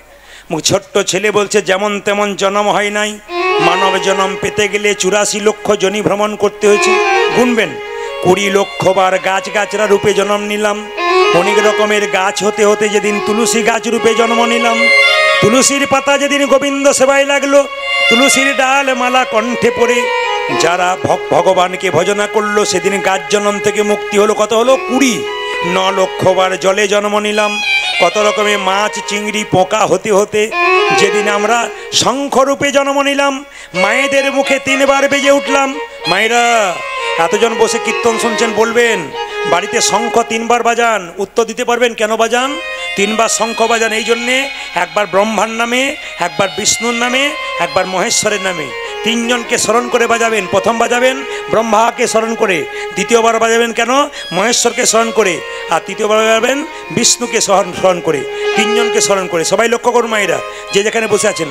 বলছে, আমরা 9 লক্ষ বার জলে জন্ম নিতে নিতে যেদিন শঙ্খরূপে জন্ম নিলাম, মায়েদের মুখে বেজে উঠলাম, সেদিন আমাদের জলজন্ম থেকে মুক্তি হলো। কত হলো? 20 আর 9 কত হলো? জোরে বলুন, 20 আর 9 কত হলো? 31। ও 29। যা কানে কম শুনতে পাই, জোরে বলবেন। 29। আচ্ছা, 11 লক্ষ বার পোকা রূপে জন্ম নিলাম। কত রকমের পোকা হতে হতে যেদিন ভ্রমর কুলে জন্ম নিলাম, যেদিন আমি ভ্রমর কোলে জন্ম নিলাম, ফুল থেকে মধু সংগ্রহ করে গোবিন্দের সেবাই লাগালাম। ফুল থেকে মধু সংগ্রহ করে আমি গোবিন্দের সেবাই লাগালাম। সেই দিন থেকে আমার পোকা জন্মে থেকে মুক্তি হয়ে গেল। মুক্তি হয়ে গেল। কত হলো? কত হলো মায়েরা? 29 আর 11 কত? 40। 30 লক্ষ বার গাছ গাছরা 30 লক্ষ বার পশুকুলে জন্ম নিলাম। কত রকমের পশু হতে হতে যেদিন গাভী কুলে জন্ম নিলাম, গাভীর চামড়া দিয়ে শ্রীখল তৈরি হলো, গাভীর দুগ্ধ দিয়ে গোবিন্দ সেবা হলো। সেদিন আমাদের পশু জন্মে থেকে মুক্তি হলো। কত হলো মায়েরা? 70। 10 লক্ষ বার পাখি কুলে জন্ম নিতে নিতে যেদিনে ময়ূর কুলে জন্ম নিলাম, যেদিনে ময়ূরের পুচ্ছ গোবিন্দ মাথায় নিল, সেদিনে পক্ষী জন্ম থেকে মুক্তি হলো। কত হলো? 80। 4 লক্ষ বানরা 4 বার 4 লক্ষ বার বানর কুলে জন্ম নিলাম, যেদিন রাম ভক্ত হনুমান হয়ে গেলাম। তাকাবেন মায়েরা যে যেখানে আছেন, হনুমান সীতাকে উদ্ধার করেছিল, সীতা মা আদর করে হনুমানকে একটা মতির মালা দিয়েছিল। হনুমান কি করলো? মতির মালাটা কপালে ঠেকালো, কানে ঠেকালো, চোখে ঠেকালো, নাক দিয়ে শুকে শুকে দেখলো, জিভ দিয়ে চেটে চেটে দেখলো, দাঁত দিয়ে কেটে কেটে 64 টুকরো করে দিল। প্রশ্ন করবেন 64 কেন করলো, 65 করলো না, 63 করলো না? ওই হনুমান যে মালাকে 64 টুকরো করেছিল, কলিযুগে সেই 64 টুকরো 64 মহান্ত রূপে এলো। তাকাবেন আমার দিকে, 64 মহান্ত রূপে এলো। যখন বারবার হনুমান দাঁত দিয়ে কেটে ফেলে দিল মতির মালাকে, লক্ষণ তখন সীতাকে বলছে, মা এ তুমি কি করলে? বানরে সপিলে মতি, মতিতে তার নাইকো মতি, অনায়াসে কাটে তারে দন্তে। শিশু মানে নাই ব্যবতাই, মানুষ পুজে কেন বনতে? একটা বাচ্চা ছেলেকে শিব মন্দিরে শুয়ে দাও, প্রস্রাব করবে, পায়খানা করবে, ও তো মন্দিরের মানে জানে না। আচ্ছা বাবা, একটা কুকুর অতুল্য ধন তুলসীরে, তুলসীরে কুকুরে কি তারা মান্য রাখে? যে তুলসীর গাছকে আপনারা যত্ন করেন, কুকুরে তাদের প্রস্রাব করে দেয়। কুকুরে কি জ্ঞান আছে তুলসী গাছে প্রস্রাব করতেছে? নাই। বারবার হনুমানকে অপমান করছে, হনুমানকে লক্ষণ অপমান করছে। সীতা তখন বলল, হনুমান তোকে ঠিকই বলেছে, তুই আমার মতির মালাকে তুই নাক দিয়ে শুকলি, চোখ দিয়ে শুকলি, চোখ দিয়ে চোখে ঠেকালি, কানে ঠেকালি, মুখ দিয়ে দাঁত দিয়ে টুকরো টুকরো কেটে ফেলে দিলি, কেন তুই অপমান করলি? হনুমান বলল, মা গো সীতা, আমি কি তোমার মালা কোনোদিন অপমান করতে পারি? এই মালা কপালে ঠেকালো আমি কেন জানো? এ তো যেমন তেমন মালা নয়, মায়ের দেওয়া প্রেমের মালা, মায়ের দেওয়া ভালোবাসার মালা। তাই কপালে ঠেকালাম, কানে ঠেকালাম কেন জানো? এই মালাতে রাম নাম শোনা যায় কিনা দেখলাম। এ মালা চোখে ঠেকালাম কেন জানো? এ মালাতে রামে দেখা যায় কিনা দেখলাম। নাক দিয়ে শুকে দেখলাম কেন জানো? এ মালাতে রাম অঙ্গের গন্ধ পাওয়া যায় কিনা দেখলাম। জিভ দিয়ে চেটে চেটে দেখলাম কেন জানো? এই মালাতে রামচরণে তুলসীর স্বাদ পাওয়া যায় কিনা। যে মালাতে রাম নাম শোনা যায় না, রাম দেখা যায় না, সে তো অলঙ্কার নয়, কলঙ্কের হার। দাঁত দিয়ে কেটে কেটে ফেলে দিলাম। লক্ষণ হনুমানের হাত ধরে ধরে বলো, হনুমান এতদিন আমার অভিমান ছিল, রাম আমার দাদা, আমি রামের ভাই, কিন্তু আমার অভিমান ভেঙে গেল। তুই যেমন রামকে ভজনা করেছিস, আমি তেমন করতে পারি নাই। ওরে হনু, তুই কি হৃদয় মাঝে রামে দেখাতে পারবি? সঙ্গে সঙ্গে হনুমান বলেছে, লক্ষণ তোমার তীরটাকে দাও। যে না লক্ষণ তীরটাকে দিয়েছে, হনুমান বক্ষ বিদীর্ণ করেছে। একা রাম নয়, দেখে সীতারামের যুগল মেল, দেখি সীতারামের যুগল মেল। বাহ বাহ, দুঃখী তুই দীক্ষা কি নিবি রে? তোকে তো দীক্ষা দিয়ে দিস, আমি দীক্ষা সঙ্গে করে নিস। যাই, তোকে দীক্ষা দিলাম, আজ থেকে নাম দিলাম তোর দুঃখী। তোর বাবা নাম দিয়েছিল, আমি নাম দিলাম কৃষ্ণ দাস।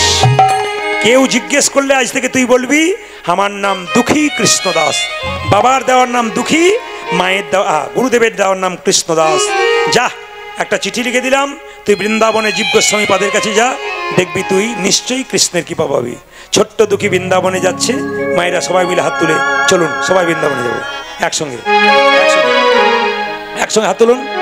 রাধা রানী কি, যত রাত বাড়বে জয় তত বাড়বে। রাধা রানী কি, একসঙ্গে বলবেন। শ্যাম সুন্দর কি, মদন মোহন কি, হরিবাসর কি, যাদের ঘুম আসছে তাদের কি, সবাই জয়। হাত তুলুন সবাই একসঙ্গে। কৃষ্ণ কেশব, বাহ, সুন্দর আপনাদের আসর, কাশিরাম দাসের মাটি, সুন্দর ভক্ত আপনারা। গ্রামের মানুষ তো এসেছে, পার্শ্ববর্তী গ্রাম থেকে বহু ভক্ত এসেছে, সবাই হাত তুলে গাইবেন একসঙ্গে। কৃষ্ণ কেশব, হাত তুলুন। কৃষ্ণ কেশব সুধা মাখা এই নাম, হরি মধু মাখা এই নাম। তালি তালি।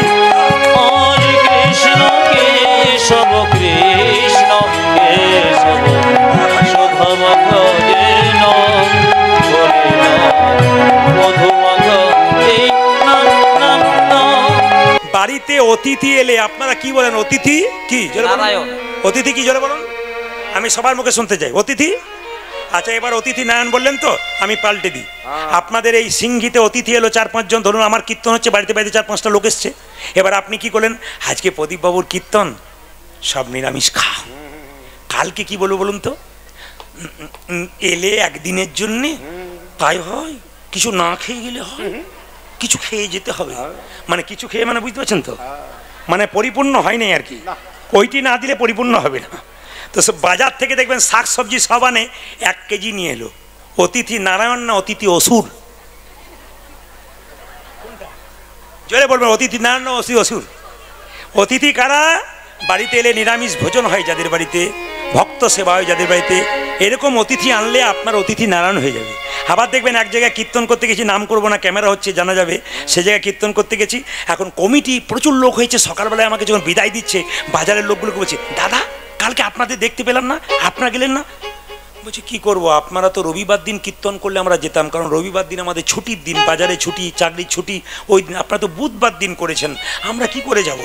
কিছু মনে করবেন না, যারা বলে যে রবিবার দিন হলে যেতাম, বুধবার করেছেন বলে যেতে পারছি না, সেই লোক যদি বুধবার দিন বিপদে পড়েনি বলে হে গোবিন্দ দেখা দাও বাঁচাও, তখন যদি গোবিন্দ বলে তোর তো বুধবার দিন নয় তো রবিবার দিন বটে, সেই দিন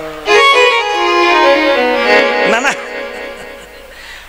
মালাটা রাখবো, মালাটা দাও। কত কীর্তনে মজা আছে বাবারা, কিছু মনে করবেন না, আমার বয়স্ক বাবার মতো। আমার বাবা 82 বছর বয়সে মারা গেলেন, বললেন প্রদীপ আমি বাবা আমার ডাক্তারি করতেন, বলতে ওষুধ দেওয়ার সময় বাচ্চা ছেলেরা তেতো ওষুধ খেতে পায় না, একটু চিনি মেশাতে হয়, এই চিনি মিশিয়ে দিই। আচ্ছা মায়েরা কিছু মনে করবেন না, আমাকে কিন্তু অনেক ছেলেরা প্রশ্ন করে এসে, অনেক ছেলেরা, প্রদীপবাবু বলে কি আমার স্ত্রী না আমার দিকে তাকায় না, খালি এদিক ওদিক তাকায়। আমি জিজ্ঞেস করেছিলাম ভাই তোমার বিয়েতে ক্যামেরা ছিল? বলে হ্যাঁ ছিল। বলে ওইখানেই গন্ডগোল হয়েছে। বলে কীরকম? কিছু মনে করবেন না বাবারা, মিলিয়ে দেখুন তো, বিয়ের সময় দেখবেন যখন এই যে সানাই বাজছে, তখন দেখবেন মালা বদল হয়, মেয়েটি যখন মালা বদল করে তখন দেখবেন ছেলেটিকে দেয়, ছেলেটি মেয়েটিকে দেয়, কাপড়টা ঢাকা থাকে, তখন দেখবেন মেয়েটি যেই না ছেলেটাকে মালাটা দিতে যাচ্ছে, তখন ছেলেটির দিকে মেয়েটি সুন্দর চোখে তাকাবে, কেন বলুন তো? প্রেম নয়নে তাকাবে ভক্তি ভরে, মালা দিচ্ছে ভক্তি ভরে। যখনই মেয়েটি মালা দিতে যাচ্ছে, পেছন থেকে একজন ক্যামেরাম্যান বলছে এইদিকে শুভ দৃষ্টিটা কার উপরে হলো?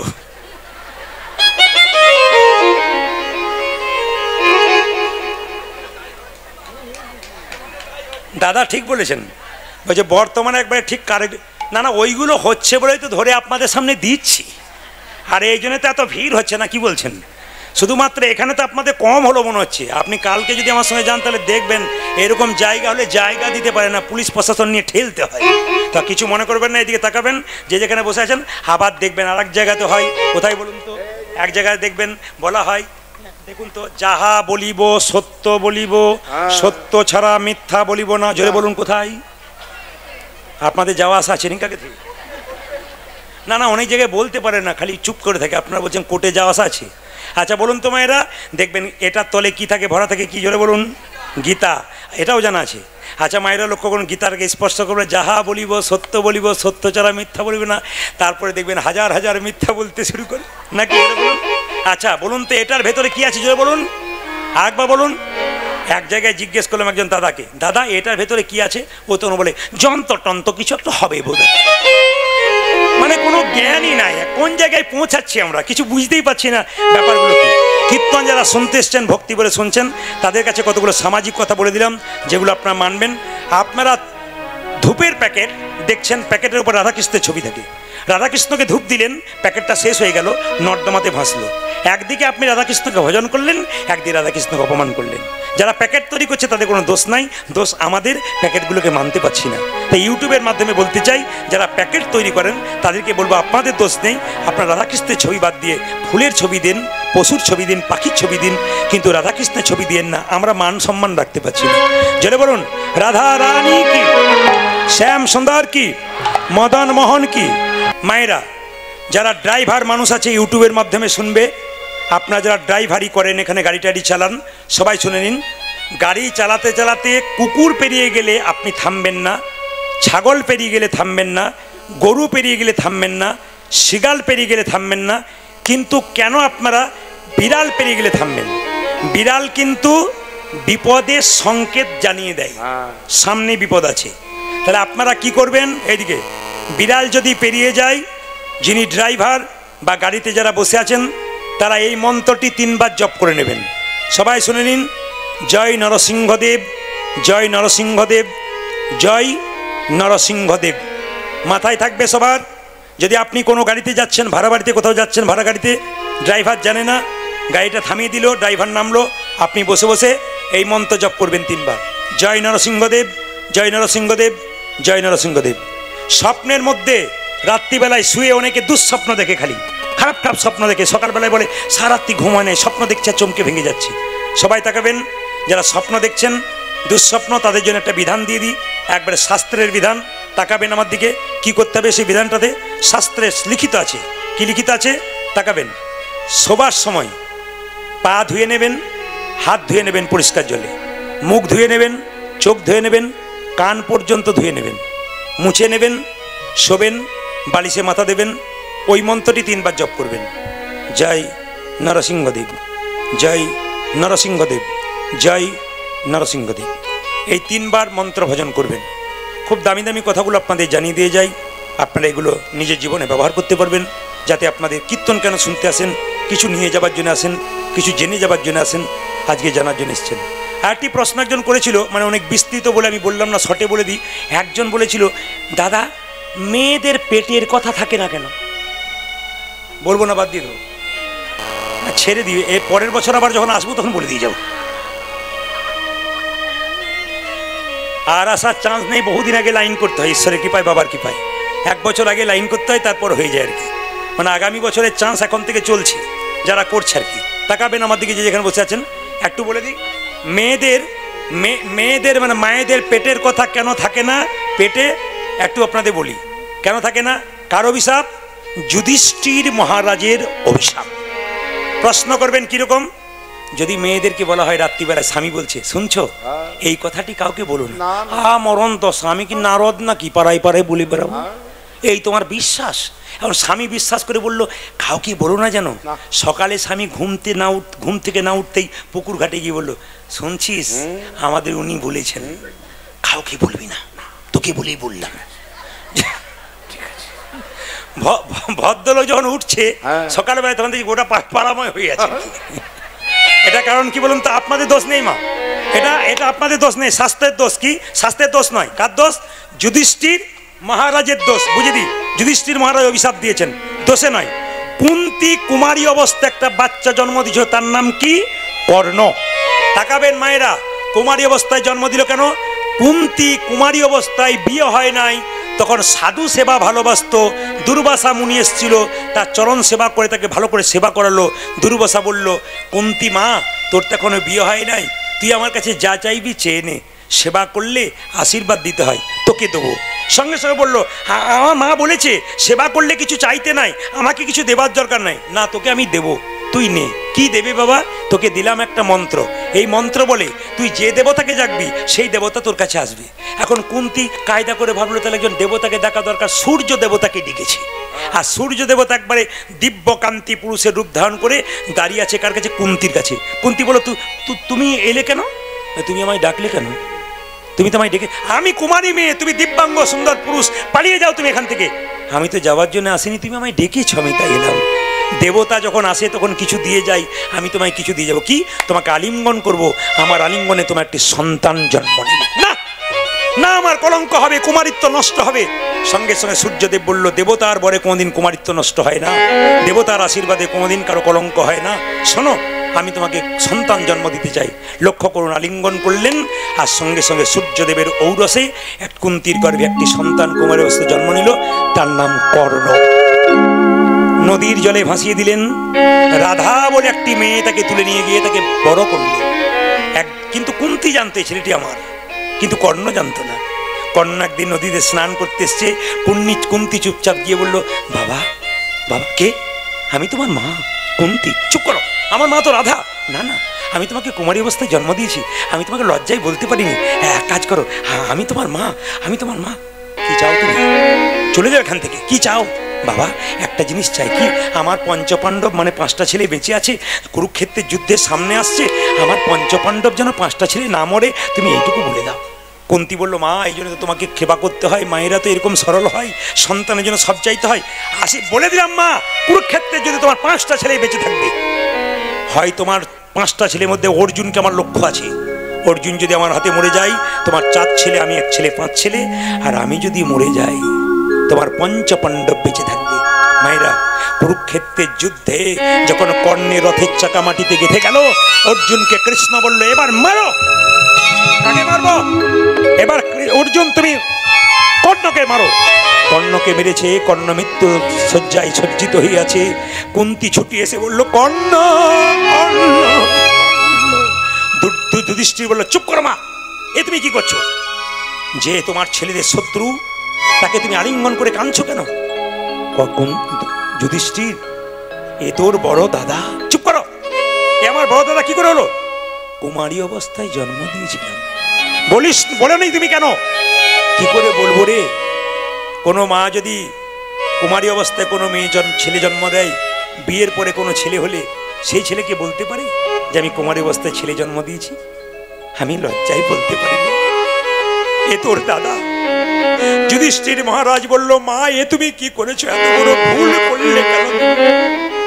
আমার দাদাকে আমি নিজের হাতে মেরে ফেললাম, এই যুদ্ধ বন্ধ না। যদি কর্ণকে তুমি বলতে আমার দাদা বটে, এত বড় মিথ্যা কথাটাকে তুমি গোপন করে রেখেছিলে। অভিশাপ দিলাম তোমার জন্য পৃথিবীর সকল নারীকে। কি? কারো পেটের কথা আজ থেকে থাকবে না, সবাই বলে ফেলবে। এই জন্য মায়েরা, যুধিষ্ঠির মহারাজের অভিশাপের জন্য এটা হয়ে থাকে। ছোট্ট দুঃখী যে হৃদয়, জীব গোস্বামী পাদে গেছে, বৃন্দাবনে গেছে। জীব গোস্বামী পাদ কি? জীব গোস্বামী পাদ কি? কি নাম তোর? আমার নাম দুঃখী কৃষ্ণ দাস। চুপ কর। যে মায়ার দাস হয় সে দুঃখী হয়, যে কৃষ্ণের দাস হয় সে দুঃখী হয় না। না, আমার গুরুদেব হৃদয় চৈতন্য নাম দিয়েছে কৃষ্ণ দাস, আর আমার গুরু বাবা নাম দিয়েছে দুঃখী। বাহ, হৃদয় চৈতন্যের শিষ্য তুই, তুই কি চাস? মানে আমি বৃন্দাবনে রাধা গোবিন্দের চরণ সেবা করব। মায়েরা তাকান, সবাই মাথায় কাপড়টা নিন। দাদা ভাইয়েরা যারা কীর্তন শুনছেন, রুমাল বা তোয়ালে থাকলে, টুপি থাকলে মাথায় রাখুন, কোনো অসুবিধা নেই। যা আছে সবার মাথায় কিছু করে নিয়ে নিন, কেন এবার রাধারানী চরণ পাবে। ছোট্ট দুঃখীকে হৃদয় চৈতন্য কি জীব গোস্বামী একটা সোনার ঝাঁটা দিল। এই ঝাঁটাটা নিয়ে তুই কুঞ্জ মন্দিরে ঝাঁট দিবি, একদিন তুই রাধা গোবিন্দের কৃপা পাবি। সবাই জয়। মায়েরা কি করছে? জয় রাধা শ্যামে জয়, ঝাঁট দিচ্ছে। জয় রাধা শ্যামে জয়, জয় গিরিধারী উলধ্বনি। জয় রাধা শ্যামে জয়, জয় গিরিধারী। জয় রাধা শ্যামে জয়, জয় গিরিধারী। জয় রাধা শ্যাম জয় জয় গিরিধারী। জয় জয় রাধা শ্যাম জয় গিরিধারী। জয় জয় রাধা শ্যাম জয় গিরিধারী। জয় জয় রাধা শ্যাম জয় গিরিধারী। জয় জয় রাধা শ্যাম জয় গিরিধারী। জয় রাধা শ্যাম জয় জয় গিরিধারী। জয় জয় রাধা শ্যাম জয় জয় গিরিধারী। কুঞ্জ মন্দিরে ঝাঁট দিতে দিতে তাকাবেন। এই জায়গাটি খুব সুন্দর জায়গা, এতক্ষণ ধরে শুনলেন, আসল জায়গায় আপনারা এলেন। কুঞ্জ মন্দিরে ঝাঁট দিতে দিতে একটা সোনার নূপুর কুড়িয়ে পেয়েছি। প্রতিদিন রাধা গোবিন্দ এখানে লীলা করে, আজকে একটা সোনার নূপুর কুড়িয়ে পেয়েছি। জোরে জোরে বলুন মায়েরা, নূপুরটা কার হতে পারে? জোরে বলুন, কার হতে পারে? রাধারানী। বাহ, খুশি খুব। রাধারানীর নূপুর। রাধারানী নূপুরটা ফেলে চলে গেছে। ললিতা আগে বলছে, ললিতা বলে কি? আমি সর্বনাশ করে ফেলেছি, আমি নূপুরটা ফেলে দিয়ে এসেছি। ললিতা বলছে, আমি কি করে যাব? সামান্য ব্রজবাসিনী রূপ ধারণ করে যা। ললিতা যাচ্ছে কোথায়? কৃষ্ণদাসের কাছে নূপুরটা আনতে। কিভাবে? রাধা কৃষ্ণ নামে লইয়া ললিতা চলে। ওই দেখি রাধা কৃষ্ণের নাম লইয়া ললিতা চলে। রাধা কৃষ্ণের নামে লইয়া ললিতা চলে। চলে যা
কে এলো নুপুরটা নিতে? ললিতা না রাধারানী? জোরে বলুন।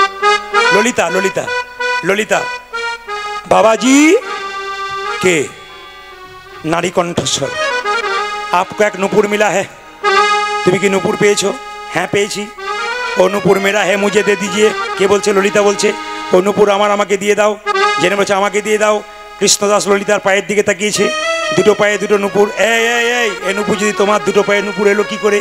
তখন ললিতা তাঁতি ঘাগরা দিয়ে নুপুর দুটো ঢাকা দিচ্ছে। কৃষ্ণদাস বলছে ছুপা লো ছুপা লো, जितना भी छुपा लो পাকার গাই হে তুম, যতই তুমি লুকাবার চেষ্টা করো ধরা পড়ে গেছো। ললিতা বলছে এটা আমার নয়, আমার বান্ধবীর বটে, যার যার নুপুর তাকে পাঠিয়ে দাও। ললিতা রাধারানীকে বলে, রাধারানী বলে কি আমি বিপদে পড়েছি, তোকেই যেতে হবে নুপুরটা নিতে, তোর নুপুর তুই নিবি। বলে আমি কি করে যাব? বলছে আমি যেমন করে গেছিলাম তুই সেরকম করে চল।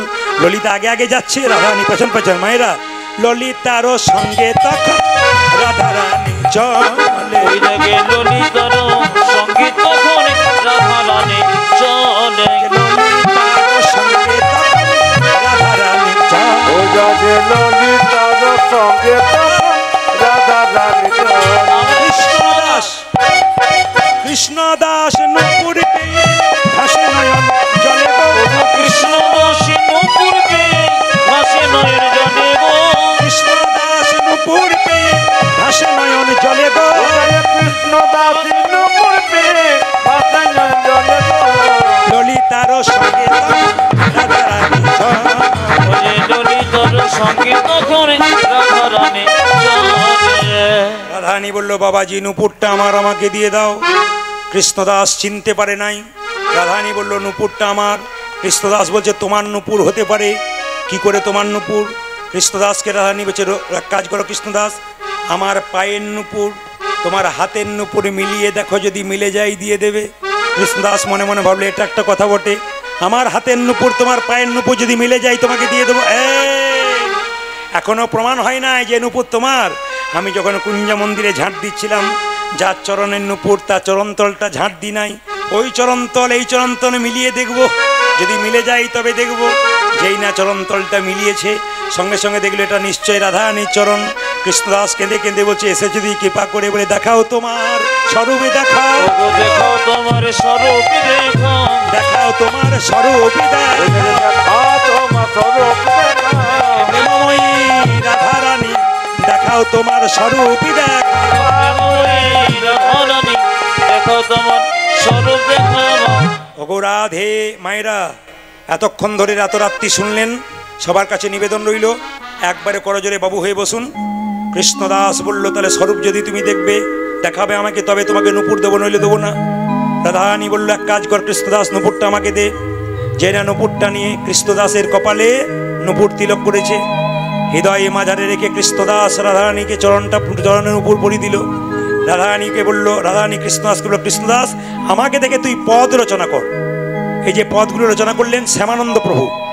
আপনাদের যেমন এখানে রয়েছে কাশিরাম দাস মহাশয়, যিনি কবিতা রচনা করলেন, যার কবিতা বাংলার প্রত্যেকটি ঘরে ঘরে ছড়িয়ে আছে, সেরকম এই শ্যামানন্দ তিনি দুঃখী কৃষ্ণদাস, পরে নাম হলো শ্যামানন্দ, তিনি রাধারানী রূপের বর্ণনা করছেন।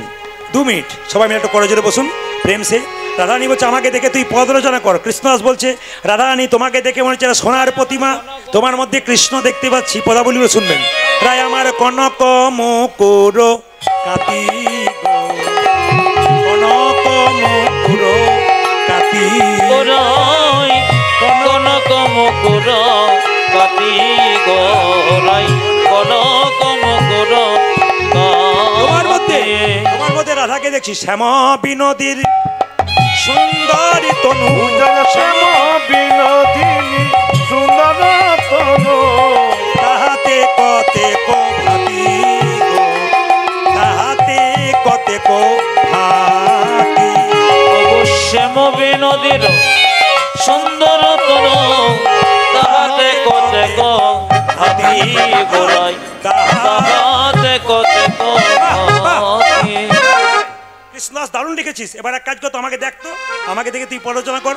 ও রাধে তোমার সিথায় সিঁদুর, নয়নের কাজল তাহাতে চন্দনের রেখা, তোমার সিথায় সিঁদুর, নয়নের নয়নের কাজল তাহাতে চন্দনের রেখা রেখা রাধে তোমার মধ্যে মেঘ সূর্য চাঁদ একসঙ্গে দেখলাম কিরকম নয়নের কাজল মেঘ আর ফোঁটাটা কিরকম হচ্ছে চাঁদ আর তোমার সীতা সিন্ধু সূর্য দেখলাম আর কি দেখলাম তোমার নীল বসন রতন ভূষণ জলদ দামিনী সাজি তোমার নীল বসন রতন ভূষণ জলদ দামিনী এই যে, সাজে তোমার নীল কাপড়টা মনে হচ্ছে যেন মেঘ আর তোমার এই সোনার মালা বালা মনে হচ্ছে বিজুরি যেন মেঘ বিজুরি জড়াইয়ে দেখে মনে হয় মেঘ বিজুলি জড়ায়ে আছে শ্যামানন্দ বনে নিকুঞ্জ ভবনে কলপতর উপর মূলে মায়েরা রসের আবেশে বইসে বিনোদিনী শ্যাম নাগরের কুলি মিলন তো হলো